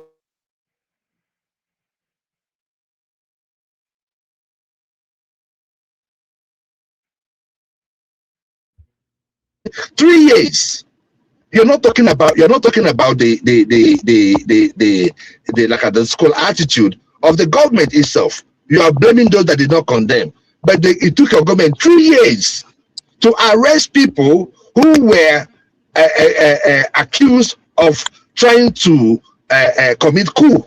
So 3 you are years. blaming them Within that 3 years, they would have committed that. Hold on, please. Within that 3 years, they would have struck. Did you see it that way? Hold on, please. Within that 3 years, coup plotters. Hold on. Let me just wrap up. You didn't think that they will strike? You didn't think they will strike? When it comes to your time, you can say whatever you want to say. You guys, man. Go ahead. So, okay, that's my own point, because I think what is expected of them is for them to actually, if they call themselves Democrats, I think they need to speak out and let them. Let me ask you this question, Simba. Do you think that Peter Obi and Atiku would have actually welcomed that coup if he had succeeded? Yes, they will be happy. That is it. Especially Obi. Obi will be very happy. They'll be very happy. I think many Nigerians will. All the opposition, if you look at them, all the opposition, all of them are mute. Nobody is saying anything. All of them. Didn't they canvass for the coup? Didn't they go to defense ministry after Tinubu? Why not? Exactly. Immediately after the result of the election, were they not the one asking for military coup? The same people that are now saying that they are not getting information. I don't even know the kind of Nigeria they wanted. Very desperate people.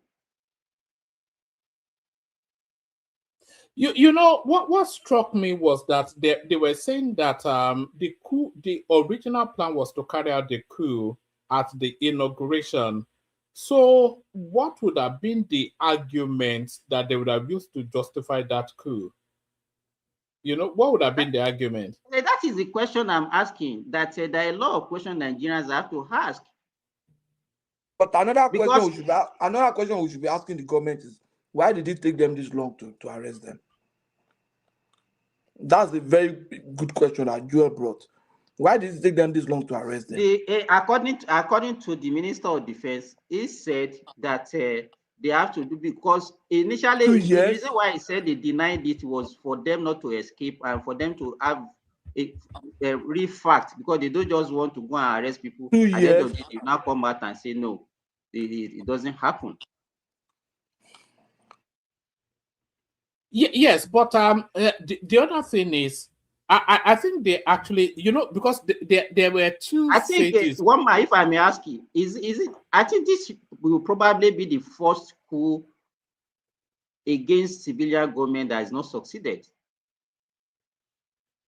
Yes, as far as I'm aware, you know. So you cannot Jagari before now that failed.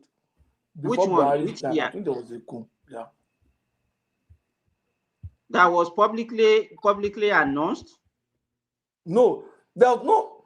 You see, okay, another thing that Joel is saying is that in the past that when the plan coup within 2 days, you already know. No, the ones that you know is the one that was executed.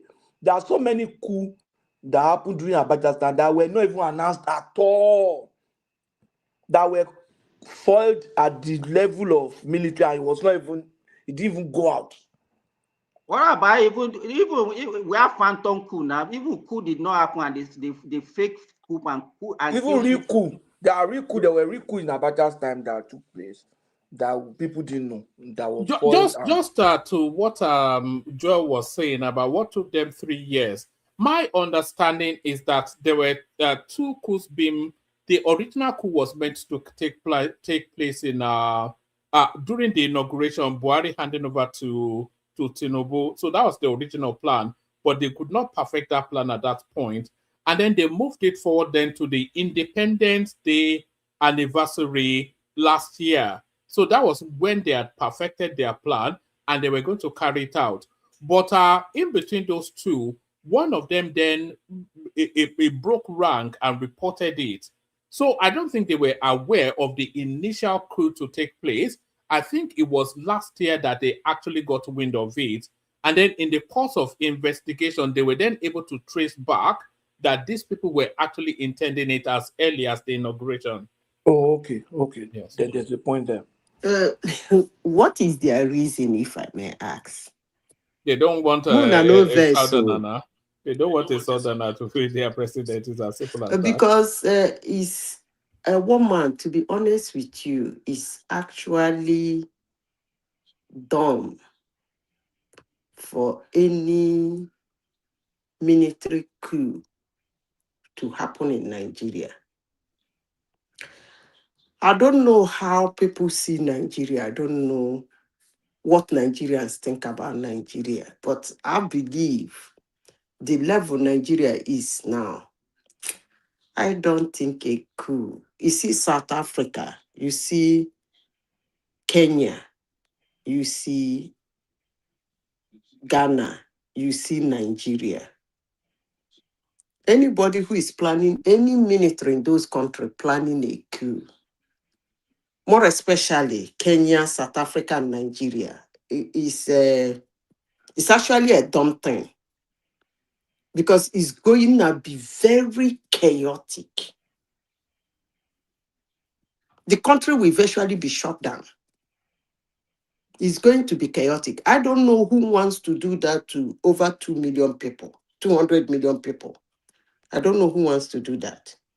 But one man, I actually don't want to be dwelling on this coup because I see it as a kind of bitterness, coup out of bitterness. I don't even know why they want to do the coup. Number one, they just ruled for 8 years. The front runner was Tinubu, seconded by Atiku. Are they saying Atiku would have been the president or what? Or are they trying to tell us that it's Atiku that planned the coup? I don't understand. But needless to discuss it honestly. It has happened, it failed. We should move past it.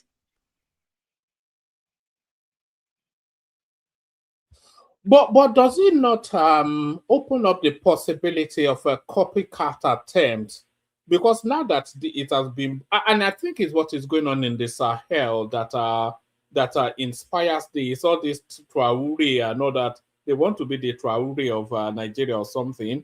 But No. my own fear is that it might well inspire some sort of, because everybody thought that Nigeria had gone past that phase. No. But now that he has been brought back into play, it might well trigger some copycat attempt by some misguided Major General Danladi or something. You know one man. Look, I think the way the coup was planned, if it were to be maybe in the 60s, could have been succeeded. But that kind of planning in the present day Nigeria and with the way our military is organized now, I think those guys are just jokers. One man, I don't think it's a copycat. I don't think so, because you don't copy something that is failing or something that failed. Those Sahel countries are not doing great. Either way you want to look at it. I don't care the propaganda they are putting out about their economy, about their security. But friends I know who do documentary, those places are in shambles. So I don't think it's a copycat. Now, if you go back to the history of Nigeria, for those who read history, I don't want to talk about history. Let me make references, because I prefer references than history. One man, if you go back to Nigeria, you never ever seen a time in Nigeria where Nigerians went to a military base, kneeling down, begging them to take over Nigeria. That is a plus for the military. It is actually a plus for them. That video alone went viral. They have a reason to do a coup. I was even surprised they didn't hit the ground running. Are you there? We're all listening. Yeah, because because Nigerians and Nigerians as Nigerians in their history, they are not actually people who like coup. I don't think Nigerians like coup. Because Nigerian coups are bloodbath over the years. It might affect your brother. I remember when IBB buried the whole plan of how many generals and major generals inside the plane. I can never forget that incident. All of them died. Is it IBB or Abacha? One of them did that shenanigan. So it is something that Nigerians don't really look forward to. They don't like it. It makes their market unstable. It makes them confused. It makes them not to lay hands on what is next. It's been happening like that over the years. So for Nigerians to wake up in crowd, to go and kneel in front of Dodan barracks, in front of military camps, begging them to come and take over the country. You didn't see that as a strong message. That was a strong message. So I shouldn't be looking at it that they're doing copycat. I would be looking at it that they're answering a call that they were not able to decode before answering. That's the way I will see it. So the people that knelt down, one man in 2020, I don't know, because most of us don't really watch keenly what is happening. I watch keenly. When I want to watch a situation, I watch every bit of it. Do you know that for the first time in Nigeria in 2023, a presidential candidate who lost an election stand in forefront of a demonstration? And you think that is not a signal?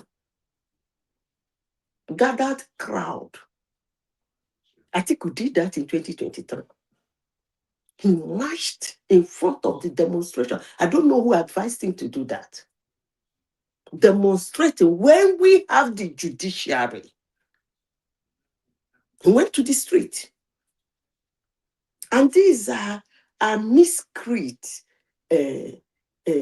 touts, idiots that one time hold a position in Nigeria as a vice president. How do we get here? I don't know. But I believe that one day Nigeria will be saved. All right, brilliant. As the room continues to populate, let's do 5 minutes monologues. So we kick it off with Simba, who has the floor anyway. So Simba, give us 5 minutes. We go from you to Patoski, Joel of Nashville, Zita with us as well, others to come in as well, especially Ola, you come in as well. So Simba, back to you.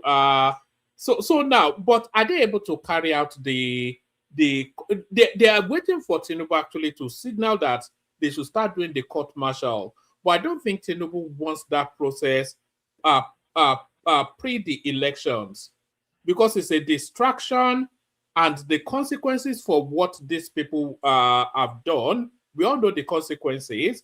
And does it want to take on the political toxin of slaughtering 40 northerners just on the eve of an election? So how does it play this? Simba. It's going to be a difficult situation. I think one saving grace that he has is that that military, they will be court-martialed by the military, not a usual civilian court. So I don't think what will happen is that they will be court-martialed. Whatever verdict, they might just allow them to be in prison pending when they go and the president will assent to whatever the judgment, whether to kill them or to give them life jail. But I don't think he will just allow them to just be in prison without being court-martialed. I don't think he will do that. But do you think the court martial will be before or after the elections? Before, even before. Election that you are talking about is almost 1 year now. So they can't just be in Yeah, but custody if they for do 1 the year court without martial, being then tried. the story will carry into the election. It will be right at the heart of the election phase. It doesn't have any option. It just have to court martial them, try them, and then they can wait for the execution of whatever they want to do after the election. So one might can move to the But next then there's person. still an I appeal don't process think anyway. I don't think civilian democracy has a law for military misbehavior. That thing will be handled by the military. I don't think democracy like democracy, Senate, House, presidency, judiciary have a place for military. I don't think so. It's No, not allowed anyway. the military among them will be tried by the military, and the civilian will be tried by the civilian court. But no matter how you look at it, the judgment is still the same for both. So, but it's not. They will not try the military in the regular civilian court. But it's in the constitution though. It's treason, and treason is in the constitution. So I mean, it depends on the court that is trying it. But the No, thing they there is that whatever don't you're going try to do them is in the still court. illegal. Yeah, but it depends on who's carrying out the treason. Now, if it's been done by the military, then it's an That's what in-house court martial process. But that's if what I'm it's being saying. But carried it's out still by the civilian, like Nnamdi Kanu, then that's a civilian matter. it's true. Yeah. So what I'm saying is this, right? What I'm saying is this, right? Regardless, treason is in the constitution. So it now depends. We're losing you, Joel. Your connection is quite poor. Oh, all right, back to you, Simba. Simba, round that space off. Give us another 3-4 minutes, and then we go to Patoske. My time is. I don't have much time. You can move to the next person. All right, brilliant. We go on from you to Patoske. Simba is actually preparing for work as he joins us. Patoske, floor is yours. The coup plotters. I think out of the 14 names, there was one. What was that Amadi doing there? It was meant to be a Nollywood actor. Now it's a coup. What was he doing there? This is the thing, no? And I think Tinubu will probably want to personally shoot this one himself. Where's his name again? It was meant to be the propagandist Stanley Kingsley Amandi, who is a Nollywood actor by all reckoning. Yeah, one man. I think let me even start by looking at it. You see, I think people don't understand. They don't know a lot of things have changed in Nigeria, and that was one thing Zita was trying to say. You see, Nigeria of today, it is almost impossible for any coup to succeed. I'm not saying there cannot be attempt or plan or something. I mean, people can plan things on their own now. You can attempt things, but it's almost impossible for it to succeed because of the sheer size of Nigerian military now. If the military is small, like you have in all those countries, Burkina, even in Benin, um, all those places, those are military. Like in Benin, how many battalions do they have there? You understand?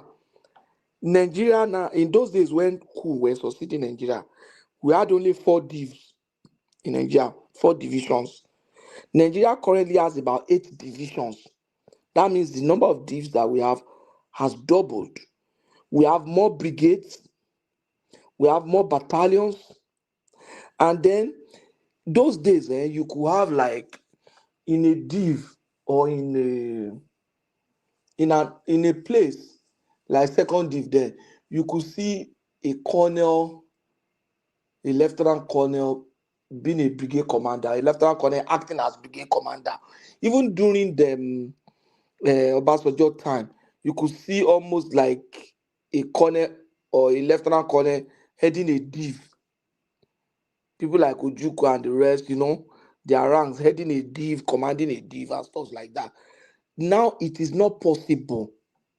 When they say colonel, that guy who is a colonel that's among them is just one out of many crowd. Because in an NDA class alone, do you know how many colonel will be in one set? And then in a batch, you have like 5 years sets. and maybe 3 or 4, there at least 3 year, 1 year, 2 year, 3, they will be in the same. There will be a time that all of them will be in the same rank together. You understand? So if you have like maybe 300 in a set, 300 and another set, 300, there will be a time when you have at least 900 colonels to 1,000 colonels from an NDA class. Now there are other commissioning system apart from the regular NDA class, but you have so many colonels, you have so many brigadiers now, even major general. I was surprised because in those days, once you become the chief, they retire your guys, and I think was it Buratai that changed that system. Now, which is good because we're losing our very good and experienced people. You now go and keep them at home; they are redundant. Because someone like Musa now, look at Musa is very young. He should still be in the army. You understand? But luckily he got this job. If he hadn't gotten this job, he would have been retired. Now look, think back and look at a lot of people in Musa's set that are as young as him, and even some of them may be more brilliant than him, but unlucky. You understand? At least only one person will become chief of defense staff. So, but what I'm saying is that now you have like maybe you could have like almost 150 or 200 brigadier generals. So if only one battalion is enough to stop a coup, one battalion is enough to stop a coup. So if there's a group that is trying to push for a coup, if one battalion resists it, or one particular div resists it, it will fail. Now you now need to get all those people, like all those divisional heads, all those GOCs of divs, all those, you understand? But that involving too many people, then your coup will be in the news. Now Rice will even carry it.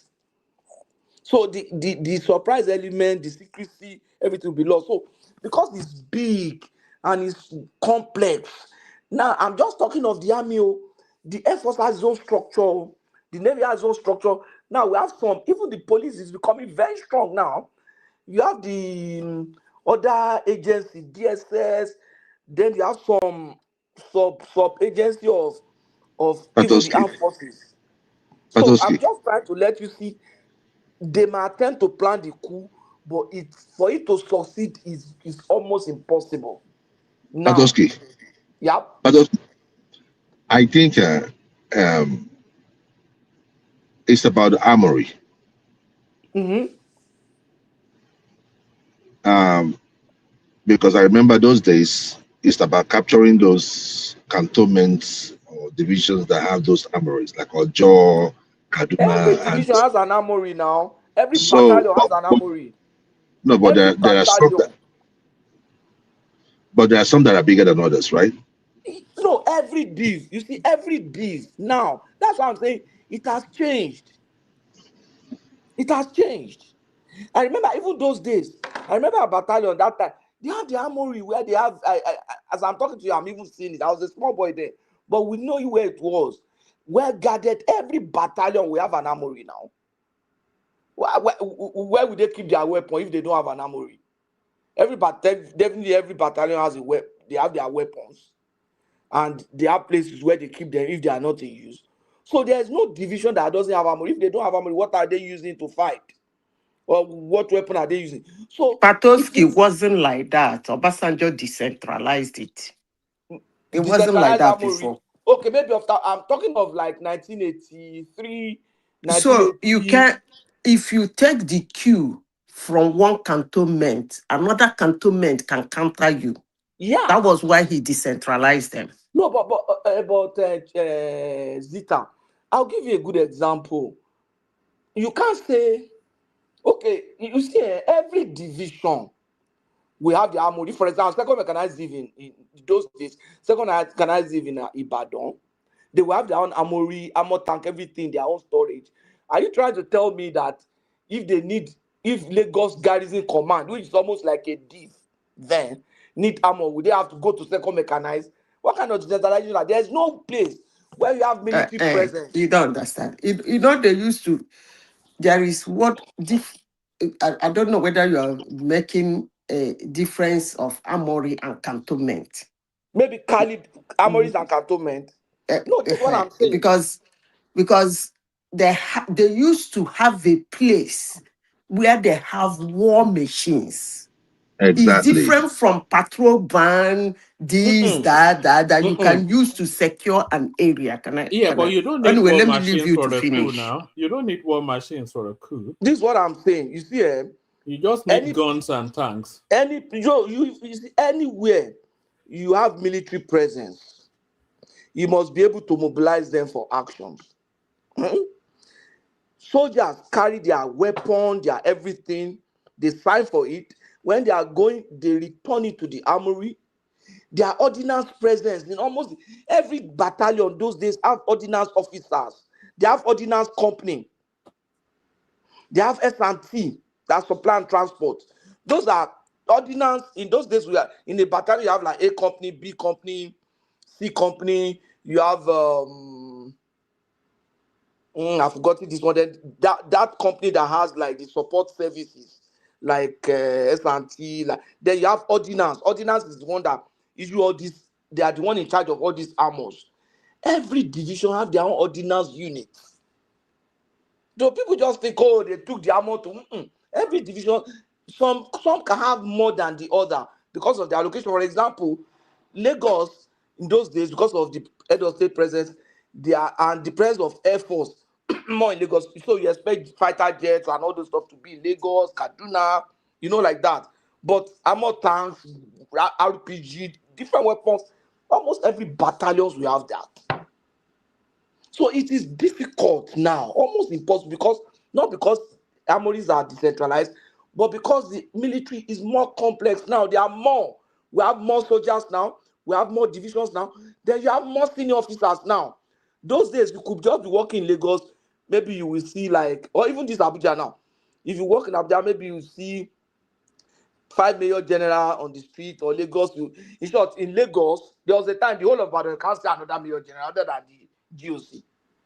In Lagos, maybe 1 or 2. But now you see 10, 20. You understand? All over, because they are promoting them, and some of them have command, some of them have influence, so it's difficult. That's why Musa was telling you, I said, these guys are just stupid. If you listen to it, say, look, Nigeria of nowadays is different from the past. It is easy in smaller countries. If you look at those countries that Zita mentioned, those are bigger countries. It makes it more difficult. But in a country like, okay, she later said maybe not Ghana, but you can see that even the smaller countries, it is easier. Guinea, it's just like maybe they have just one division or two. Even one, they will just, all you need is just overrun that one. That's all. But if you look at Coup, it was the brigade commander from Ikeja that foiled that coup now. Forget about people telling you about that. From what the inside information I have, is 9th Brigade Ikeja that foiled that coup. One officer from Adamawa State, from 9th Brigade in Ikeja there that foiled that coup. It is more complex than it is. So I think the guy, they just wanted to take a gamble, and the Yamadi guy, maybe he was drunk the whole period. Or maybe just, at times you can be so aspirational that, very soon we'll be in power, we'll have money, so the thing don't enter in head. To me, that is very, very sad. But what really surprised me was that they had this plan before May 23, and that even the government has not started anything. So you cannot say that, because of this, because of that, they are not doing this well. It looks like they just didn't want to hand over power to Tinubu. I will not say it's tribal. It doesn't have to do with tribe. I think they just didn't want that guy. That's all. Did you know how much delay that INEC chairman did? They were waiting for the coup to happen. Yeah. Because I noticed the delay in calling who won the election. Even when the whole Nigeria have seen who won the election, Jega delayed it for reasons I don't know. Maybe the coup, I don't know. So the coup, they just didn't want to hand over to this guy, because if you look at those that they say they marked, they are not Southerner alone now. the speaker is from the north. So in short, from the northwest. I think they were wiping out the succession chain. So Yes, that Tinubu, thing. they remove him, and then if Tinubu is not there, then it will be Shetima. If Shetima is not there, it will be Akpabio. And then if Akpabio is not there, it will be it will start doing Abbas. So they wanted to wipe out the Exactly. So it's not succession. like it's not like they are looking for Southwest. They wanted to kill all of them. They just wanted to wipe all of them. You see the death. You see how silly their thinking is. And then they were planning to do it. Nigerian queues are bloody. I don't even know why a Nigerian will want a queue. They now want to do it in Abuja, in where do you call that place? Eagle Square. Who does that? In the eyes of everybody. In the eyes of cameras everywhere. Who told you people that? I don't think the military will act that way. Sorry. So army will just fold their hands. One man, in all the story you're telling, you see this word you just said now. I won't believe it. They are just, to me, no, just military like that, cannot do that now. It's an act of desperation anyway. No, they can't do that. They can't do that. If they want to tie him, that marching into, they will walk into Aso Rock and wire him. No, they don't. How can they come to Igbo Square and start killing somebody now? They wanted it to be spectacular now. No, military don't act that way. Come on now. How bad? But if you look at the guy in charge, the lead person, then it looks as dumb as his action suggests, you know. I don't think so. I don't think so. You don't do military coup in the eyes of small children. Do you know how many people that gather in Igbo Square? Plus the children that are performing, you open fire. Come on now. Come on now, what for you? You have a whole battalion of parade, Air Force, Army, Navy, all of them on the parade ground. You understand? Then you have brigade of guard. A whole brigade of guard personnel. Those guys must be dumb. You have a whole brigade of guard personnel. A brigade has maybe 2 or 3 battalions. In those days, the typical battalion can be less. I don't know where woman got that story, but it's not right. This is the public face of the coup. So this guy right here. So it looks as dumb as the idea suggests. His name is Colonel Margie. Where is he? I've just put him up now. That's him, Nabi. The Amadi guy that is not even a very popular Nollywood actor. I don't think that's the public guy. This guy, he looks as dumb actor. That's the public face of the coup.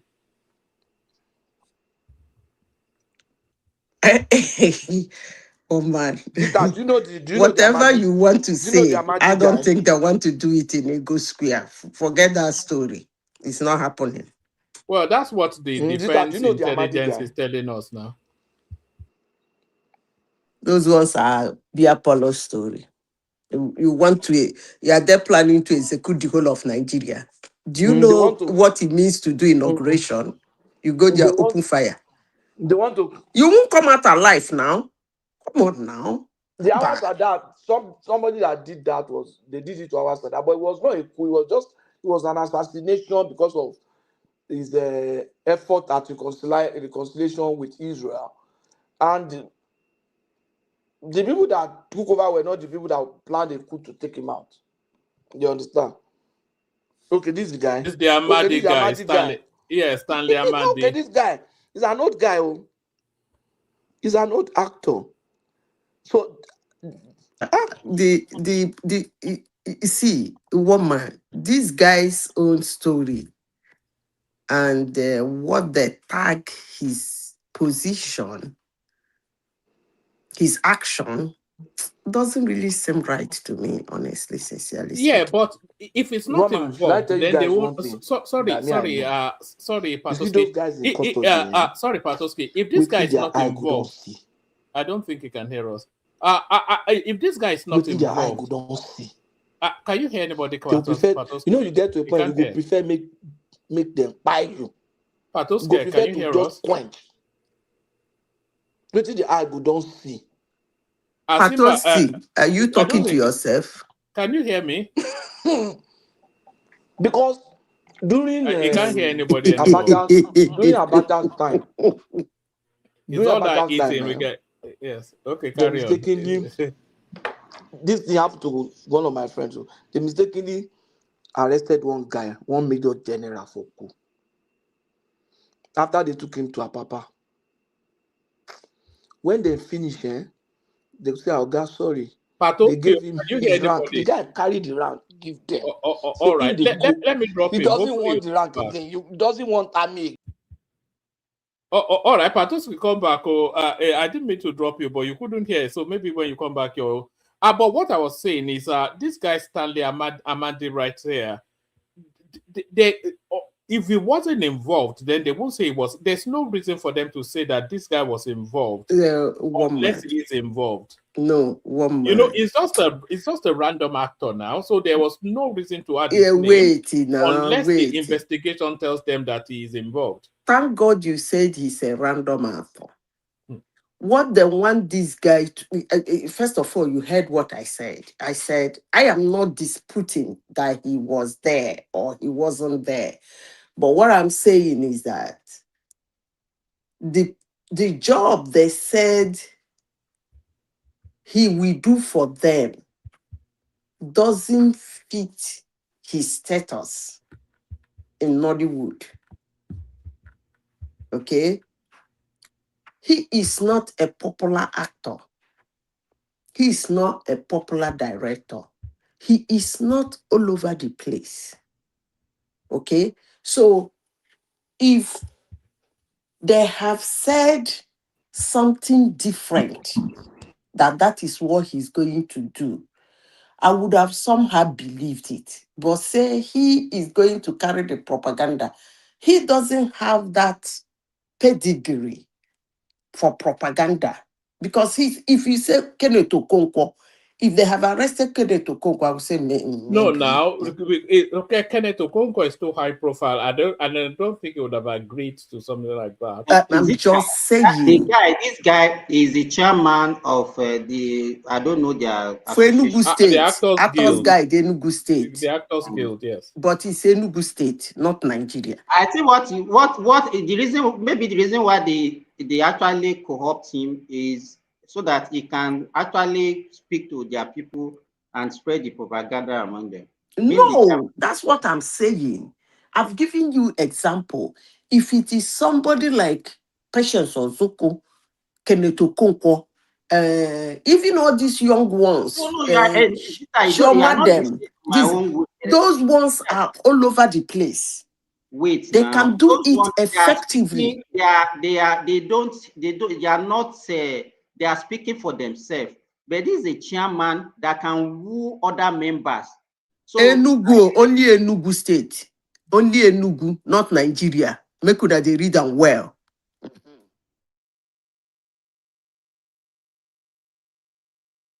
They don't even have anything like Nigeria. They don't have. So somebody is saying he was using his platform to promote the coup. I'm not sure, but anyway, I think that is his. Can I do my 5 minutes, please? One man. Sorry, yes. 12 now. One man. That person that said he's using his platform to promote a coup, if that is why they caught him, it will make sense to me than what they said he's going to do. Period. All right, let's go to Joel. I think Joel is now pushed for time. Patoski, we're still hearing from you, but let's go to Joel and then we'll go back to you. Go to Zita.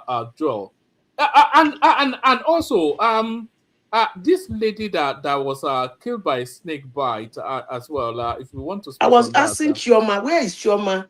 Naya is dead though. Ha. Thank you very much, one man. So sad, you know. Yeah. Good morning, afternoon, evening, wherever you may be listening from. Joel of Nashville on the One Man Show. One man, I'm going to speak on 2 issues, and I'm going to speak briefly on the military issue. The issue is this. I will always refer people to the advert by Sprite, and it states, impossible is nothing. What it takes for a coup to happen is for people to mesh together and do the job. So you were talking about all these other places. Many of you are not even talking about the people. What do you think will happen tomorrow if the people wake up tomorrow and they hear, oh, Tinubu was shot up down to the fourth guy? You might see celebration on the streets. You might see celebration on the streets. So that brings me to what I keep telling anybody. It does not matter where you are, whether you're in the private sector or in the public sector. You must serve those people that pays your bill. Because two things are possible. It's either they protest, and the protest will be massive, or they rejoice, which helps whoever committed the coup to stay in power. It makes even whatever thing you want to do, you might be surprised that even some of the military officers will be like, thank God. Because it's about motivation. The state of the country. Because you said, according to you, they started this coup. They were going to do the coup at the inauguration now. So what's inauguration? Okay, and it did not happen, right? What made them? If they had done that coup at the inauguration, it would have been so unpopular. But if they tried that coup last year as they planned, it would have been popular.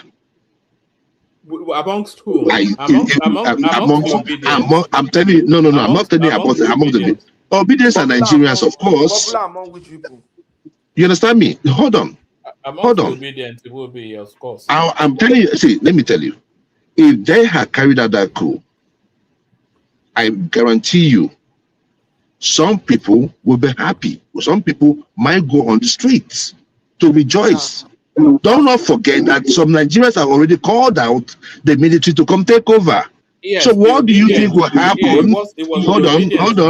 No, it's not the obedience. But the issue is this one, man. We might try to marinate over this issue, paint it whatever color we want to paint it. But every leader must be responsible to the people. Joel, I have told you, nothing is impossible. Joel, nothing is impossible. Joel, go ahead. Though it's a personal question, would you have been happy if that coup succeeded? I will not stand in their way. I do not support killing of anybody. Hold on. Let me say this. I do not. Hold on. I do not support the killing of anybody. But I won't stand in their way. Who am I to do that? Who am I to do that? I'm not even close. So let's leave it at that. One man, I think they were caught, and rightfully so. And they will have their day in court, whether military or I guess it's going to be the military court. So I leave it at that. I'm not going to marinate over that. What about the snake bite girl? Are you aware of her? I never knew about her until this story, this unfortunate narrative of this young lady. She was in the choir that played in my brother's wedding in Abuja. I do not know that. I do not know this lady, one man. Yes. But after it happened, how do you I was listening to if I don't know. I think it's Ifunanya. Yeah, I think Ifunanya because I think it's her stage name is Naya, so it's Ifunanya. Yeah. One man, I listened to this girl do a rendition of "Time to Say Goodbye" by Brosselli, and it was one of the best renditions I've ever listened to. Unfortunately, she's no more here. One man, we've lost people in Nigeria due to carelessness.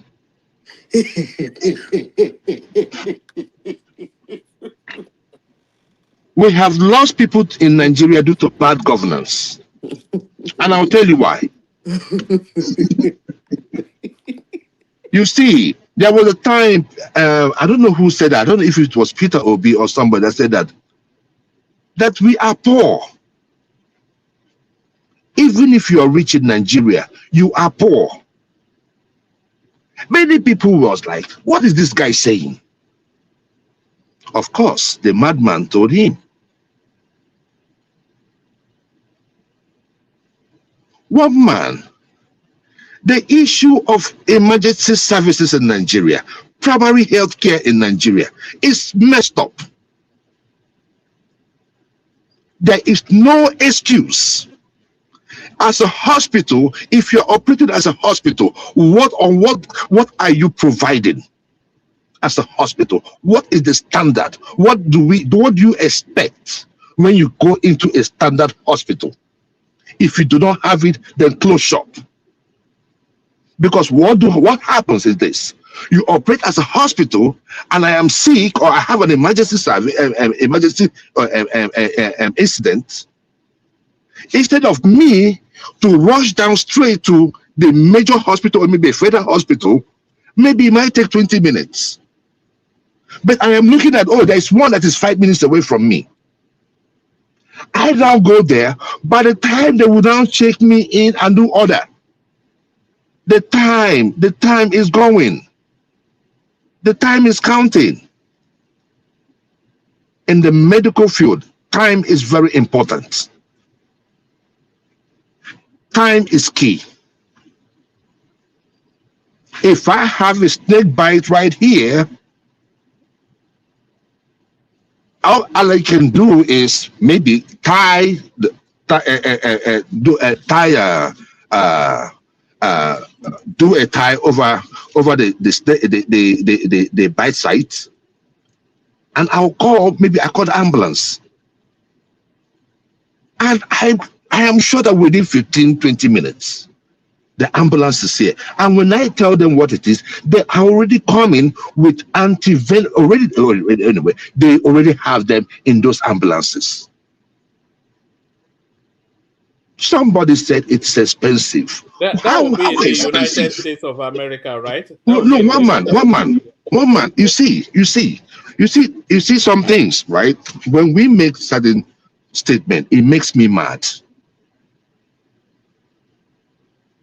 If you calculate the amount of money with which you can supply antivenom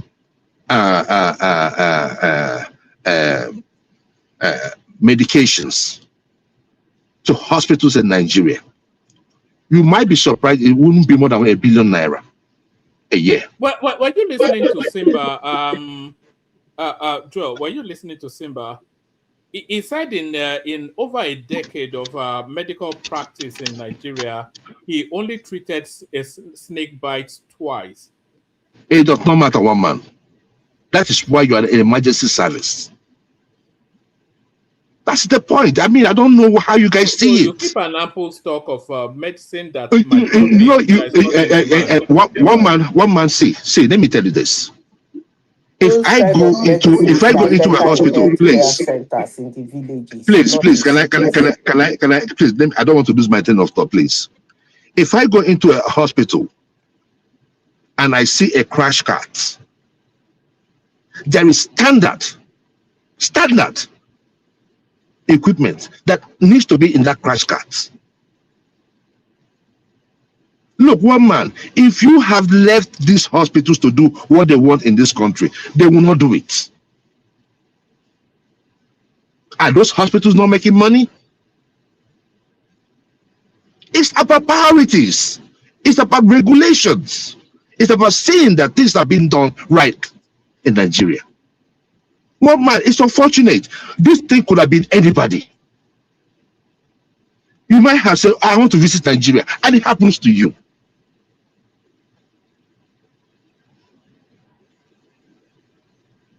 So, one man, you see, events like this, look at events like that of Anthony Joshua, reminds us, even those of us that are abroad, that the moment you step your foot into Nigeria, you are poor. I want every one of us, you might want to marinate you to think you're protecting the government, or no, it's not about Tinubu or anything. It's about the failure of leadership over the years. And this one we are in is not even different. So you can make any excuse, make up any excuse. Remember, one day you'll be in Nigeria and you have an issue of oxygen and you walk into an hospital and you don't have oxygen. Somebody will also tell me that oxygen is expensive.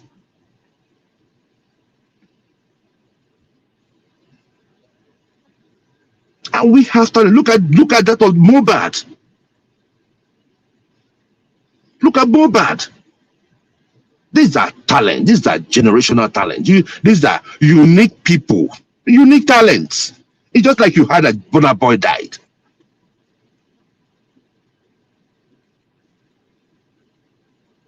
Look, we have to recalibrate, one man. Take a step back, tell ourselves the truth about the country Nigeria without mincing words. I do not care who you support, but issues like this should be the issues you should be pushing to whoever that you're supporting. Because when it strikes, when that snake struck, he did not think if you're APC, PDP, supporter of Tinubu, supporter of Obi, supporter of Atiku. When that snake struck, it struck. That it happened to Naya does not mean it might not happen to you.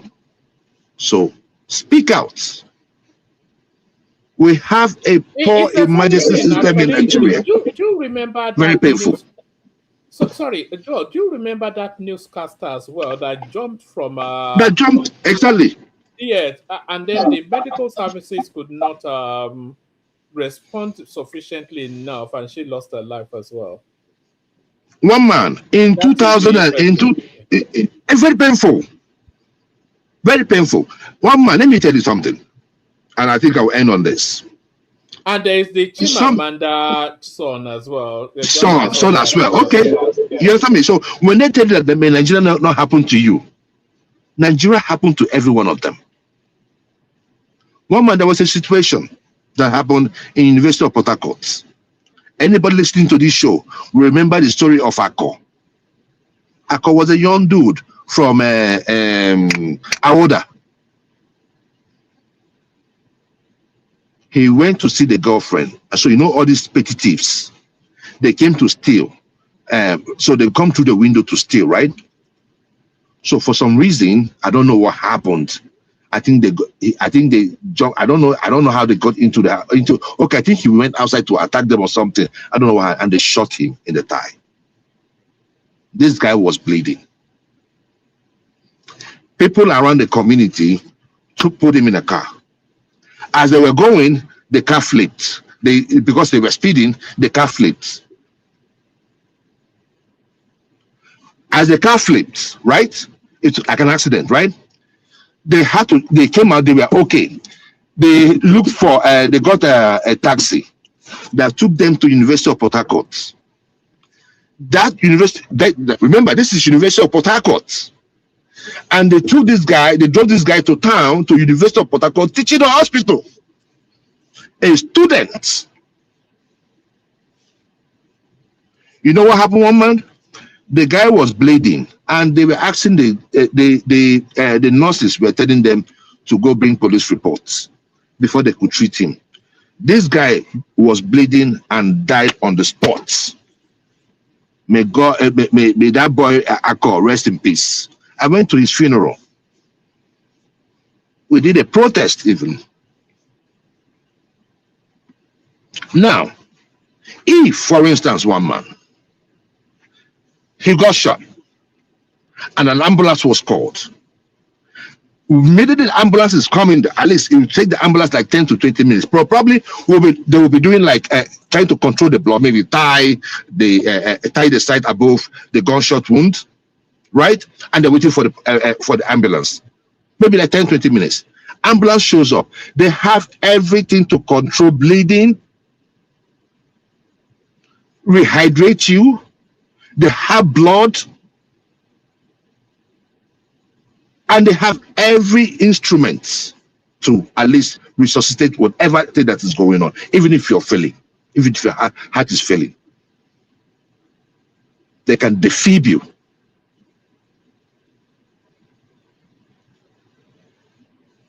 There won't be need for them to speed and maybe get into a situation where their car will flip, because all those things are time. So most times in Nigeria, people die from not getting the help they need in time. That the actual cause of their deaths, than the cause of them trying to go to the hospital. And it's sad. So whatever party you're supporting, please let this be a reminder that it could be us anytime. It could be you anytime. Thank you very much. All right, brilliant. Excellently put by Joel, as always. Always excellently put by Joel. So thank you, Joel. Stay with us. We go on to Zita next. So Zita, floor is yours. We're talking about the unfortunate thing. It's just the most it's the most inelegant way to die. Just from us. It's just somebody as glamorous as this. You wish her a long life, but you certainly don't want the end story to be a snake bite. It just seems so silly, and it's a silly way to die. But you know that's the fate that life has dealt. Would you want me to flow free, or Yeah, am I of course. restrained? No. Who can restrain you, Zita? Even if it were, is that possible? Okay. I know the girl person. That was I was asking of Chioma, because I'm sure Chioma will know her. She sings with a men's group choir. I sang in my brother's wedding. That's where I met her personally. She's a good singer. Now, woman, you know me. I don't usually speak with a lot of emotions. You see, no matter how advanced a country is and their medical expertise is, people still die of snake bite. Like in Florida, like in Arizona, people die of snake bite. But let me say this. You see, when things happen, for me, I don't really like the way we Nigerians make our case. What is the difference between Nigeria and other countries? People die of snake bites in Nigeria. People die of snake bites in other countries, no matter how advanced. Even here, they have their own animals that even kill them, although they don't have snakes like that. The difference is consequences. When you do something wrong, where is the accountability? That is just the difference. For we to come here and start saying how other places, they pack this, they pack that, they do this, they do that. Some snake bite, when it bites you, 10 minutes, you are gone. 5 minutes, you're gone. Even before the medical lay hands on you. But in advanced countries, what they will start asking is, when was the call put across? Who was in charge? When did they leave? When are they supposed to be there? Okay, you check all the time, it was accurate. They picked the person in time. What did they do? What was the first aid? All those things, by the time they look at it, it's either somebody is fired or somebody is losing his or her license. But in Nigeria, there is nothing like accountability. People do things and they just walk away from it. People do things, they don't pay fine. People do things that are not jailed. That's just the difference. And when you have a society where there is no accountability, it keeps decaying. Not that the things that happen there don't happen in other places anyway. That being said, I will conclude by saying, may her soul rest in peace. Because there are several ways, I will say it in this platform now, to scare snakes away from your house.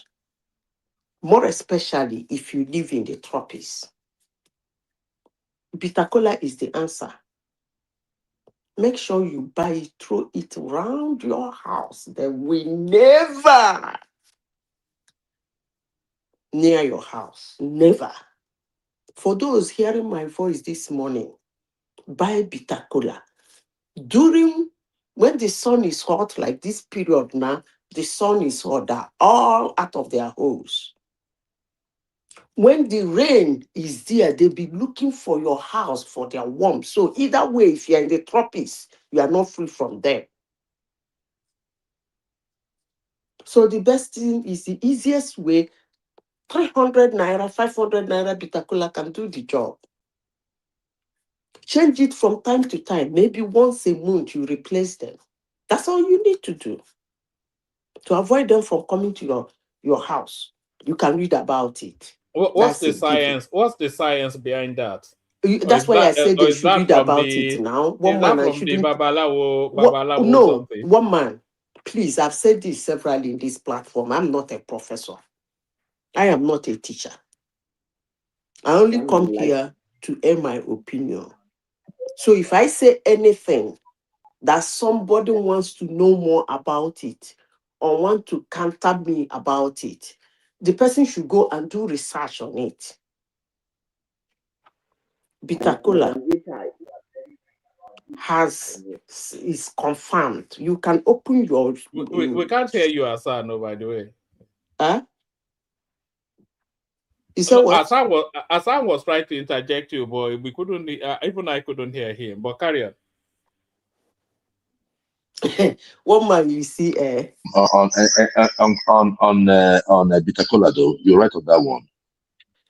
One man, you see, Hassan called me one the funniest.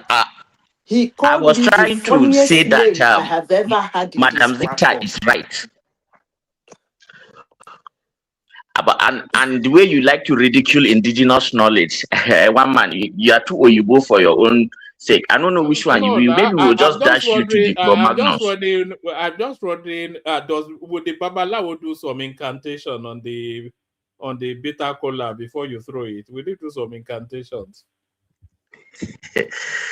No worry, she's a reptile there be. You know, just as an aside, out of everything that I fear in life, snakes is what I fear the most. I don't want to die a violent death, so I would rather be eaten by a lion than be That's bitten why by I a like snake. code controls. Yes. And I don't fear snakes. I actually am attracted to them. I'm weird like that. My name is Hassan, right? To farm snakes.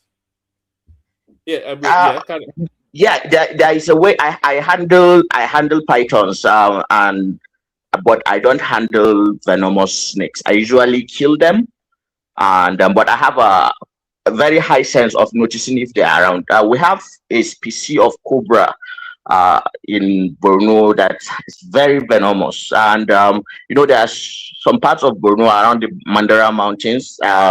That place too. We have several, species of snakes. The thing with the venom, anti-venom, is that you have to keep it at a temperature in a at a particular a freezer of some sort at least.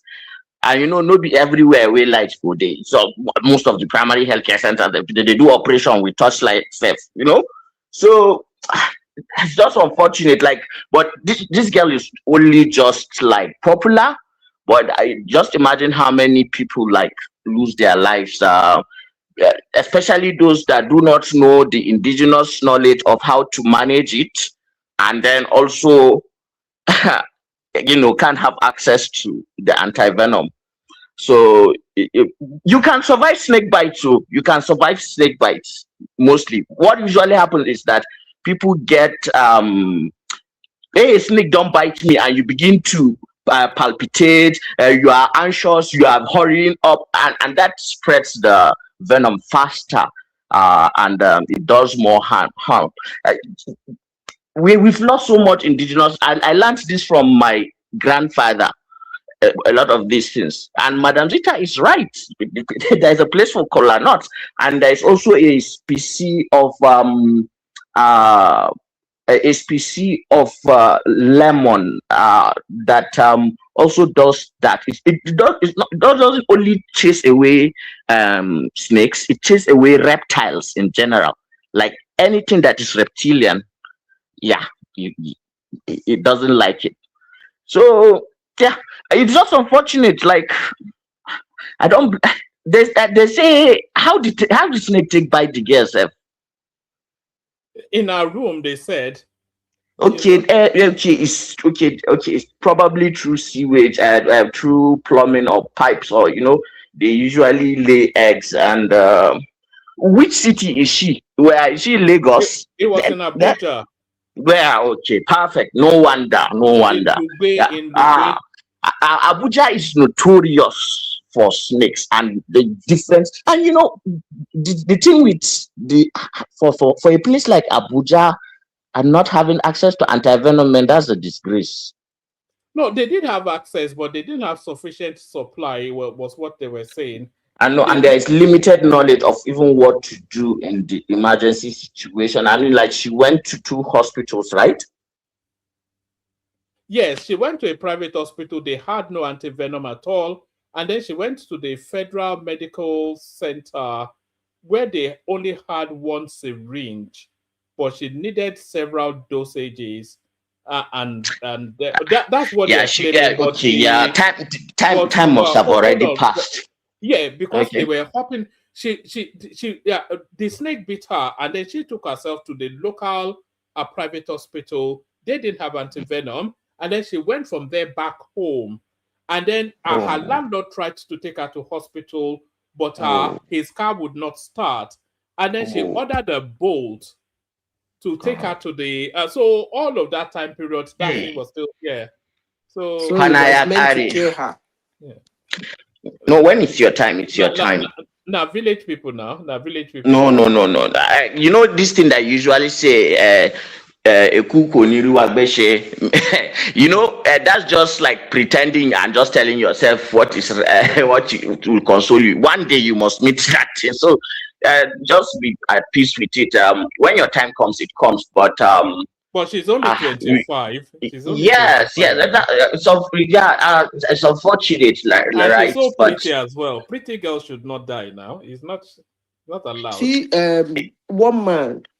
You see all these stories about perfect healthcare system and blah blah blah. Just as Hassan said, when your time is up, your time is up. I remember in 2018, that was 2017, right in my office in Shah. What were we doing? There is what we used to do, like if God, like you have a promotion or your birthday or something nice happened to you, you just call a caterer. And then they come in, you book a small hall, call your colleagues, we just go there for lunch, pray, laugh. If you are not a Christian, we just crack jokes. If you want to tell us what it's all about, you do. If you don't want to. So on this very occasion, I can never forget that day. I've seen a lot in my life. This lady was not in our department in the first place. But when things like that are organized, if you are passing by, you can pop in and have something to chew. She went on lunch trekking. We used to do exercise during lunch period. So she went the normal exercise. As she was coming back with her friend. She just saw us in the hall. She walked in like, hey, come on, have something to chew. One man, do you know what killed her? Food choke. Like you choose something, it went to the wrong side. Like Joko. This one is not like there is no medical. The building we were in, I don't know if you people are conversant with Shah. The building we were in is called B4.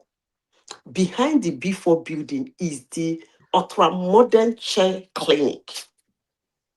So like, Tukuku, are you okay? Drink water, blah, blah, blah. Somebody just pick a phone, call clinic.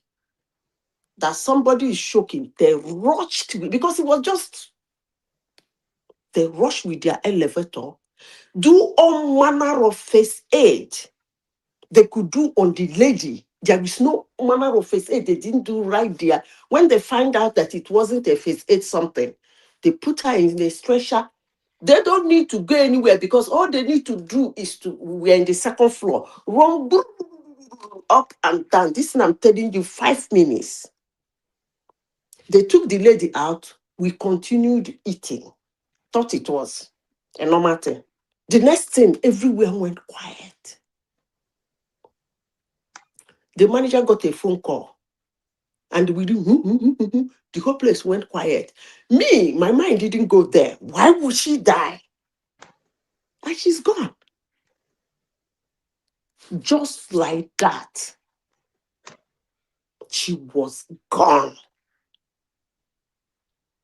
Food choke. And the amazing I would say the paradox of when death comes is like it's like the universe will align against you. Everything that will go wrong will go wrong. It doesn't matter whether you are the president, whether you have all the money, whether you have all the facilities. When it's your time, it's your time. Yeah, the thing is That's that just it. the people were saying, hey, she would have just passed. I said, look, if she's meant to die that day, she would have still died anyway. Food, one man, food choke, like you eat. That was it, oh, like joke. Madam Zita, this reminds me of somebody. Anyway, it's just the way the human being is designed, right? We swallow, breathe, and we still use the same windpipe for speech. So that particular place is very vulnerable. And there are people who have autoimmune diseases. A lot of things can happen, and you can also choke because you can't breathe and die, and it happens. But there is a procedure that usually you are supposed to do, and then just take the person from the back, and then you hit them with enough They pressure did that all it that. causes. They did. They did it. I'm talking about us, which includes white people. We have Mm. white doctors. Yes, it's true. Yeah, There is yeah, it's nothing fine. they did not do. When the first thing, they even came with oxygen. When they noticed But the did they tell doctor, you the cause of death? Did they huh? tell you? Did Asphyxia. they tell? No, It's no, no. It asphyxiation. might well not be. She might well have an allergy to something that she's eating. And That if there it might were not be the to choke die in itself. emergency, within they would 10 have given minutes. her an EpiPen now. An Anyway, EpiPen. let's go back to the next topic. The woman, All right. We were also talking about the coup. yeah, we're talking about the coup, but I'm not sure if we've overflogged the coup. But if you want to speak to that, you can. I want to Okay. correct something again. You know, I like correcting something. That's why people don't like me. You see, they said if the by Tinubu that Nigeria will celebrate. Actually, there is no leader that will be by the people will not celebrate. I don't think that is a nice statement to make, because the people that failed will always be excited that the person that won them has died. I want to correct this by giving an example, because you see, one man, the minority are always the loudest. They make a lot of noise. And they make that noise because the majority kept quiet. I'll give you an example. In 20, I keep giving people this example, even when they don't like sorry, it. Zita. Sorry, Zita. Can people please like and subscribe? Our numbers are not looking good. Like and subscribe if you haven't done that already. Karen Zita. I usually give this example, even when people don't like it. But I will give that example. In 2020, a man called Donald Trump went for his second term. He got extra 12 million votes than what he got in 2016. He lost that election. Some people went to the street to celebrate. The way it was positioned, the media, the people who care to speak, made a statement like America has rejected him. But they didn't pay attention to the extra 12 million people that voted for him. It's going to happen again in 2027. One man, mark my word. Mark the 2027 election. Madam Zita, I would like to agree with you, especially with the coup thing, because people don't think beyond their noses. When things happen, let me finish so that the I don't knock-on lose my effect. point. Okay, Please, let me okay, finish. People did not pay attention to the extra 12 million. The media swept it under the carpet. And the news the whole world was carrying is that he's the most hated president in America. I keep asking people, I don't know where you got that thing from. People went to Let the me street understand you, Madam celebrating. Zita. Donald Trump Let me has lost the understand election. you. In Are you saying 2024, Trump won? the same person came out, the same man that the media said he was well hated, nobody liked him, he's the most hated president in the United States, Americans has rejected him. He came back again and swept the push. Now let me take it back to Nigeria. You see, it is actually ridiculous for somebody to come and say that if a president of a country, not just a country, Nigeria, a duly elected president, is being pied publicly in Eagle Square, that people will go and celebrate. You see, sometimes we say some things that I don't know if we can take it back. Madam, if you want to address me, sister, if you want to address me, I said what I said. You make your own statement and stop bitching over my stuff. I didn't mention your name. No, you're referring to me. No, I didn't. You are not the only one that has said this. If you want to come to me, and talk to me, then we debate it out.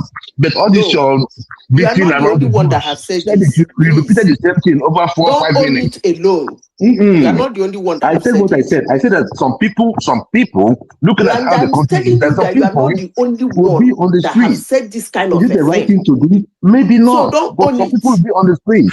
You're not going to control the people. You here as the one saying the same thing here. That's still fine. Okay. Come on now, make your statement and let's move on. You want to own it, it don't pass now. They go celebrate, but they go later cry. Everybody will cry. You are not the only one, both online and everywhere. You are not the only one. But if you want to own it to yourself, that's still okay. You know me, I don't care. But that's not a nice thing to say. Madam Zita, let me ask you something now. Go ahead. Yeah. Do you believe that Trump won the elections in 2020 and that he was rigged out and Biden was put in. Is that what you are insinuating? No. I said Okay. he won extra Yes, 12 yes, million he votes. won. No. No, he The won. man He won him. Madam What, Sister, see, he won. He what was rigged happened out. in 2020 He was was rigged that out. there are a lot of malpractices. But because I think Trump is proving to us every day why he you did asked not me a win that question, can I election. answer you? Go ahead. There are a lot of malpractices, but being a strong democracy, they said it is not enough. If you put those malpractices, they acknowledge the malpractices, but they said it is not enough to overturn the election. Are you getting the point?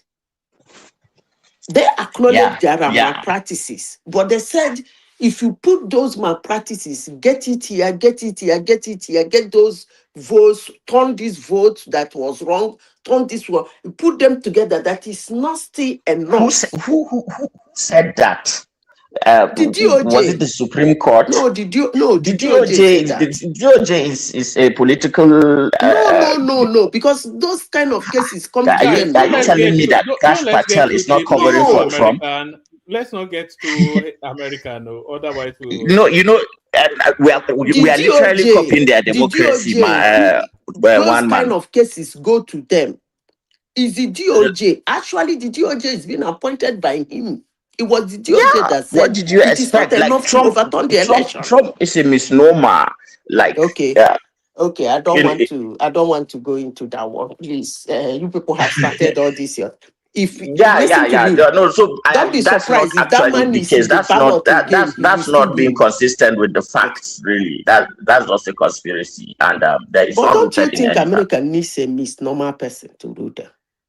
America is not. It's an empire that is not ruled on any moral, Okay, let's go ethical. back to the So discussion of Trump the day. just took the mask off, and So, the spasm of one thing I have death. to tell you people is that there is nothing Trump is doing that is new. The only difference is that he is somebody who likes being on camera. He's a The showbiz insurrection guy. team is new. That's all. There is And absolutely nothing. the level of blackmail and PDFs There is nothing over his head by doing. disease is If you name, real. So he anyone, has to perform. Look, Hassan, if you name anyone, I will tell you the same thing. It's like they keep those attitude for them in the White House. If you name one, I will tell you the same thing, George Bush Senior, because that's when I started monitoring America. I will tell you what Junior did. Let's take it a little I will bit tell you further. the same thing Clinton did. I will tell you the same thing Junior, but Job Junior. I will tell you the same thing Obama did. Surprisingly, I will still tell you the same thing. So now Joe what Biden we're did. doing So just is name those things. if somebody God, does wrong, then if you do wrong, then that two wrongs, then it makes a right. Is that what you are trying to say? I'm just trying to tell you that's the way they rule. Period. So it's not that's a Trump typical thing. American whataboutism. Yeah, that's the way they rule. Anybody that That's the way they subscribes rule. to That's this the way they do their Trumpian shit. Period. thing is very difficult to have any sort of there is something I was engagement rooted in any rationality. Yeah, you see, I don't know. I will say something that Let me will just shock you now. leave this But Trump thing alone. let me leave that. One man, let's go back to Nigeria. To Nigeria. Yeah. Because okay, there are a lot of things when you are done, about America people don't like because it is only America that can do it. And for that reason, they don't like it. So let's leave it. So, one man, Malami, you said Malami, how many billions? One man. No, they seized a lot of assets from him, a lot of properties. And the EFCC has asked for the forfeiture of that property, which the court has granted. So he's now counter-applying for his properties not to be forfeited. So the properties that they seize from this guy is near 300 billion naira. And he's now giving us his income stream to try to tell us that this is a guy that he didn't come into government with a kobo, and now he's the richest man in Nigeria. Hey, One man, richest man in where Nigeria. were we when he made this money, sef? How did these people make this money? They just open. This is a country you call a poor country. Madam Zita, isn't it ironic that it's because This is 221 million US dollars, right? it is more than that. What they are saying is what they can prove is what they are talking about too. Oh, the man is richer than that. You know, be Nigerian. He has this he has this assistant, a guy called something Guazo. And Guazo. that guy is his bag man. They used to ferry a lot of money out of the country into because they knew they would come for him. After But one man, do you think if they don't catch there is a link? They would never get his money. Do you think there is a link between his political opposition and maybe a role he played against Tinubu during the Buhari flag bearership thing? Did he and play then any role? He must have, of course. They were the ones controlling Buhari at the end stage of his career, and of course, that cabal around Buhari, that during the final days towards the election, he must have played. I think there are a lot of APC people that served in Buhari government, but are now darlings to the because they don't have political opposition. Also, this selective justice of Nigeria around corruption is only done Would you say selective justice? Because if you selective. I wouldn't want to agree with that. Oga, see Yaya Bello now. We are not blind now, man. Look, Yaya Bello is a choir boy compared to Abubakar Malami. Abubakar Malami was stealing in open glare now. You see this moral. What kind of morality or what basis? Okay. Now hold on. Do you remember when he some dead case against Nigeria, he reinstated it and said he was going to pay them compensation, which he did, and then some Paris club deal. He was taking money from all of the state governors to service some Paris club, something that was already $500 million. He ran that scam with Nedun Woko. And then there was a time he was using the EFCC to seize people's assets and then selling it to himself by proxy. Very brutal, inhuman people. They are the same gang. No, it's criminal. It's not selective justice. Abubakar Where is the man now? I'm sure, and that ring of the people, it's not the only one. Political angle to it, but there's definitely not. There is a political angle to it. That is my argument.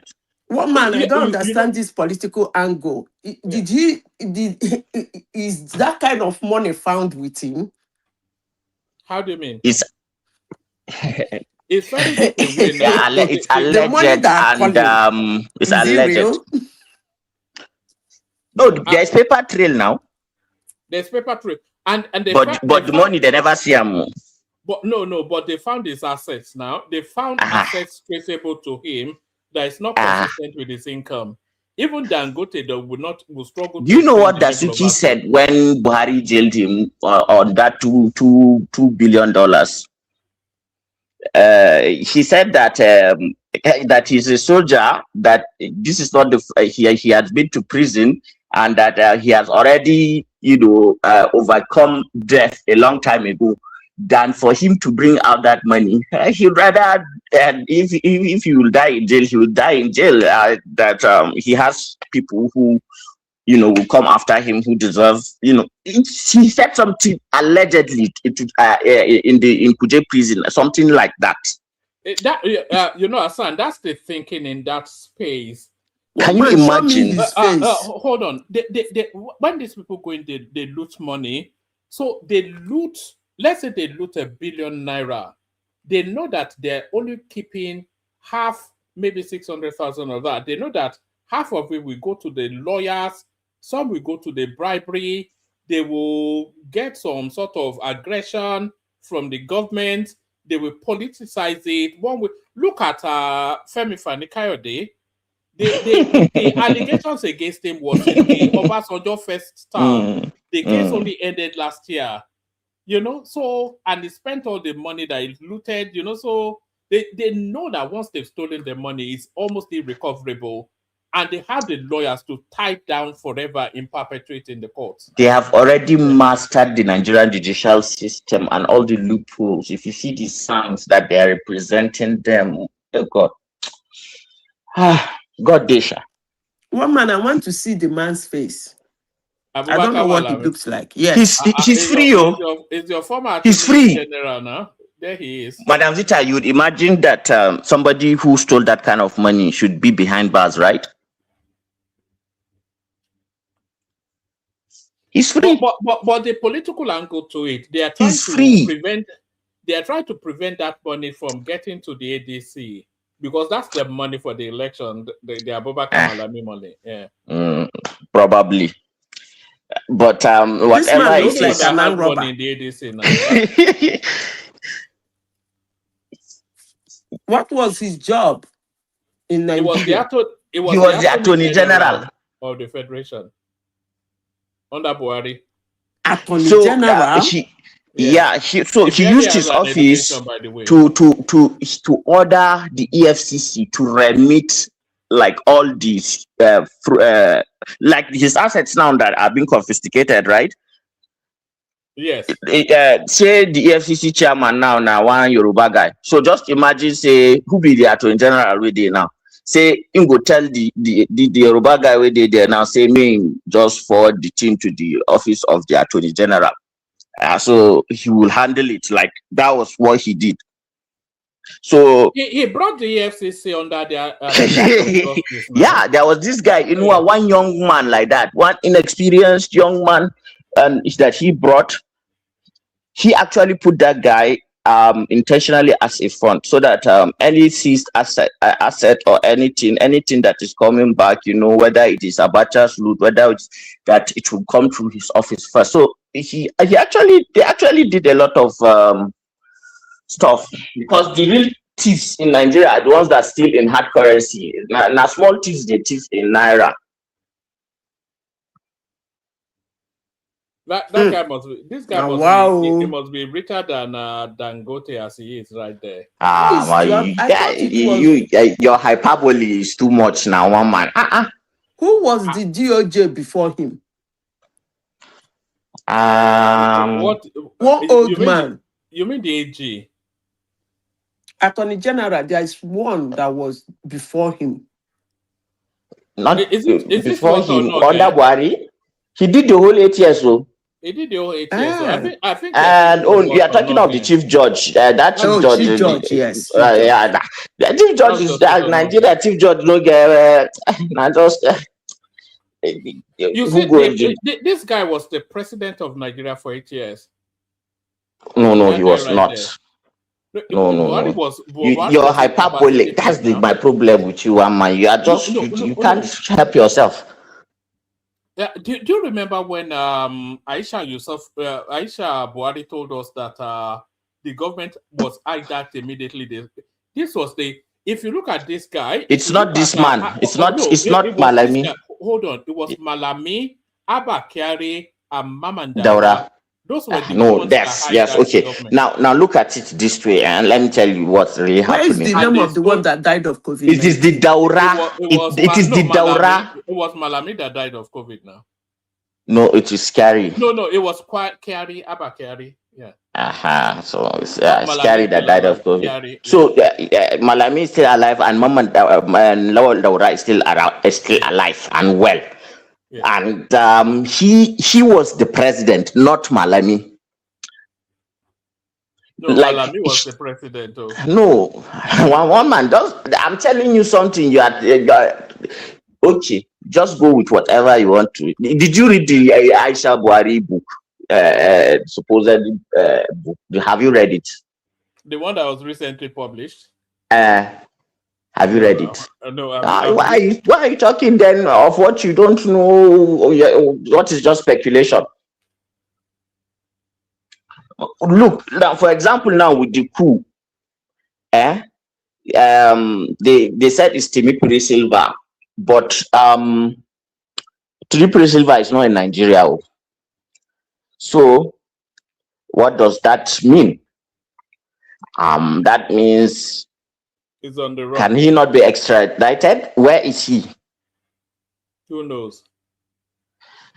He'll be There, in Europe you see somewhere. that coup, that coup, if it had succeeded, it would have led to a knock-off effect that will destroy Nigeria and Nigerians. And it will even affect other neighboring countries because it's just like opening the Pandora's box. They want to assassinate number 1, 2, 3, 4, like, right? Then seize control of Nigeria from Abuja. Then declare. I can't. The knock-on effect of that thing, God. But you know, they say when they plan, God plans, and God is the best of planners. Nigeria has a lot of enemies, and I think the reason why Timothy Silva's name is not being brought out because they have said made a Nigerians connection. will celebrate. They will celebrate, but in the first instance, but they will cry later. Like when Gaddafi was killed, like they celebrated. But what's happening with them now? Like, of course, you say, of course, leaders always have enemies. They always have rivals. That's the nature of leadership. You will always have people who are opposing you, but you have to also understand what people don't understand about this kind of thing is that there is a verse in the Quran that said what the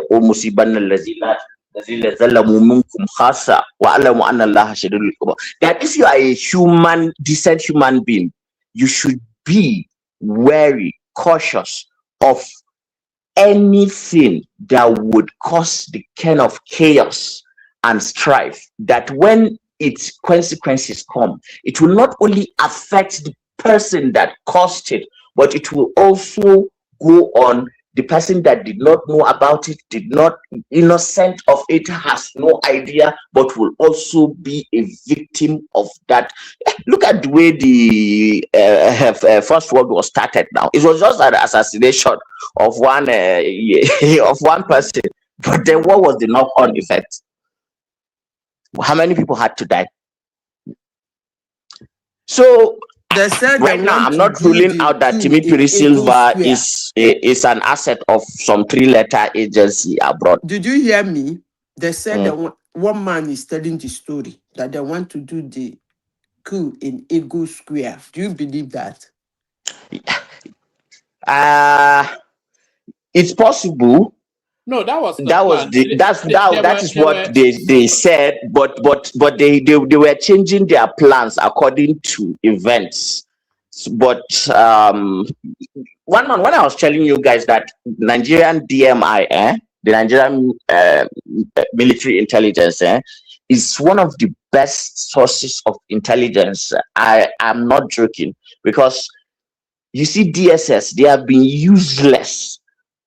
Forgive me for saying, I know there are a lot of good people, agents, but structurally, I mean, the way they are set up, they are not as effective as the Department of Military Intelligence, because I have seen these guys go to work, infiltrate cells, make Boko Haram. You see how Boko Haram splintered? That was the work of DMI. Like, that's some good as bad as, thing to make your enemies fight themselves. Like that civil war, gave us breathing space. So these guys were following things up and they were keeping, the presidency abreast. So they wanted to take out all 4 of them and the service chiefs, then promote themselves and take over the country. I think the aim of the coup is the stabilization of Nigeria. That's just it. And then when everything scatters, those who want the resources, there will be a DRC, and maybe that may be the possibility. because I don't know why they are not confronting the source of the funding and calling that person out. This would only mean,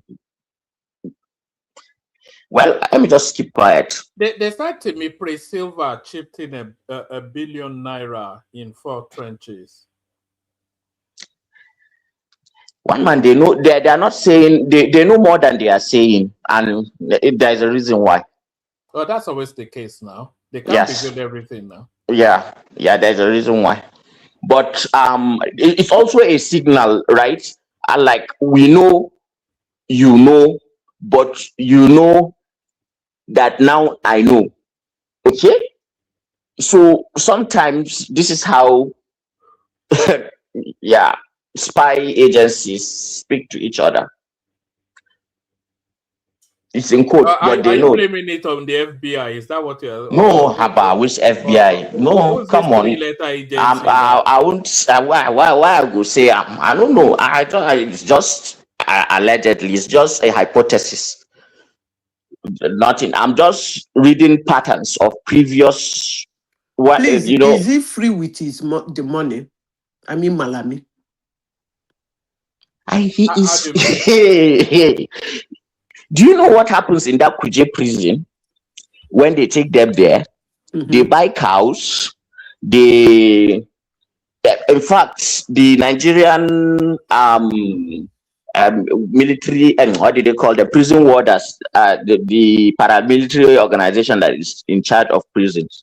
A lot of them want to be like, if you are not controller general, what you want to be is to be in charge of Kuje prison, because that's where they bring thieves. So at a point when the present governor of Bauchi, when Buhari put him there, he actually bought 2 generators and he was killing cows for the prisoners. Every day. When the man went to when the one in lawyers free, and now so prisoners they cry, prison warders they cry, everybody they cry. God, in Nigeria. So they put him there and he still have access So to the money, like, of course, EFCC were all over him. The money was not with him, but like, yeah, others were coming with, like, they say it's out of goodwill, like it's their person. So, and the law does not forbid you to bring help to prisoners. Like, so, hey, the drama. It's actually a joke, honestly. So I think Nnamdi Kanu also did not help himself, like when he attacked that judge in that case, and he had to send him to Sokoto. He would have left him in Kuje. Like, it's if you have money, like you don't. Nnamdi Kanu does not have the level of money that would insulate him from justice now. No. He has now. He has governors that he has access. He has that leverage. It's leverage. The best thing that happened was that Sokoto they sent to him, because if he was in Kuje, his people would have been messing around the whole place. Yes. You know, as he's just quiet now. We don't even hear of him anymore. It's just. Sokoto is far now, I thought you would have brought and there are a lot of bandits on the road. They can kidnap you. I thought you would have brought Soludo and what he's doing to them in Anambra. No, I brought it now. It's part of the discussion points now.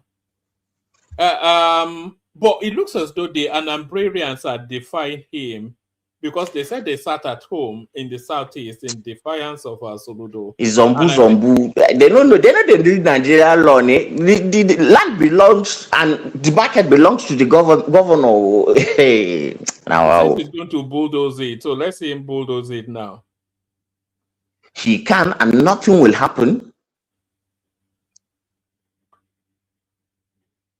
But why are they doing the sit at home is what I don't understand. They are doing an economic it's no longer, they have taken it as their holiday. I don't think they actually do have something. They have built their lives around 4-day week. Yeah. Yes. They build their life around it. But Soludo has shown them the one that made him a professor.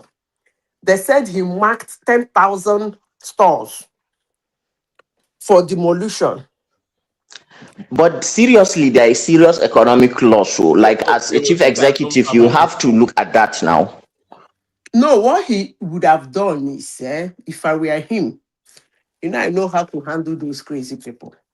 What he would have done is that every Monday, anybody that did not open his church, his store, his office, banks, what do they call it? Schools. Schools will be shut down. The principal will pay a fine for that school to open again. The same thing with banks. Then the stores. Anybody that did not open his store will pay a fine of 200,000 for him to enter that market again to sell. And as it are, you two are extreme. Honestly, sincerely speaking, by the time Ah, you it's do too it like extreme that now. for 4 consecutive Mondays, they go sit up. No, he can make Do an you know that example. I civil think he's servants trying don't to go make to an work on Monday? example of this one so that the others will wake up. Civil servants don't go to work. Oh. It's not only market Yes. people. I think it's looking for an opportunity to demolish that main market. Yes, I mean, yes, that main yes. market Mm. is an eyesore for all of its No, I don't. popularities. An eyesore.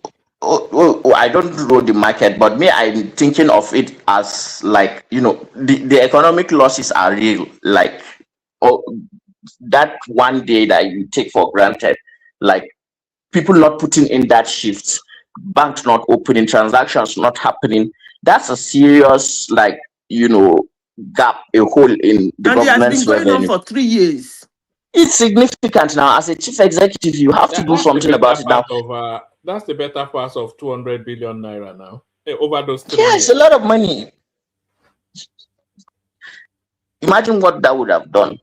So, and all for what? All for what? That's the problem. To attain what? For what goal? I don't get it. They're doing the sit at home because Nnamdi Kanu has been incarcerated, but the sit at home is taking place in the southeast.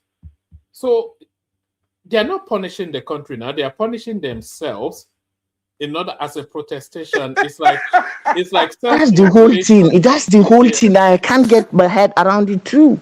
They are not sitting at home in Lagos. They are not sitting at home in Abuja. They are sitting at home in the southeast. And It's like Tinubu is meant to care about that, or Buhari is meant to care about that. somebody got you How angry. does that affect him? Wait now. Let me give you the situation. One man, somebody got you angry. Instead of you slapping the person, you decide to be slapping yourself. I mean, it's unbelievable. It's unbelievable now. The economic loss, the Are you talking about people? What about people that were tied? Bye bye. What about people that all were right, thank tied? you, Hassan. Spele. Even you are late, even are you not 10 minutes late already, Hassan? It's gone. One man, we have to shut down. No. Yes, No. let's shut down. Okay, now see you tomorrow. All right, thank you, everyone. See you tomorrow. Anybody that's not yet subscribed, please subscribe. Anybody that's not clicked on like, click on like. I know it's an early, late one. So thank you for staying with us. We'll be back tomorrow again. You'll hear from Zita, myself, and the usual suspects. So thank you, everyone. I'll see you tomorrow.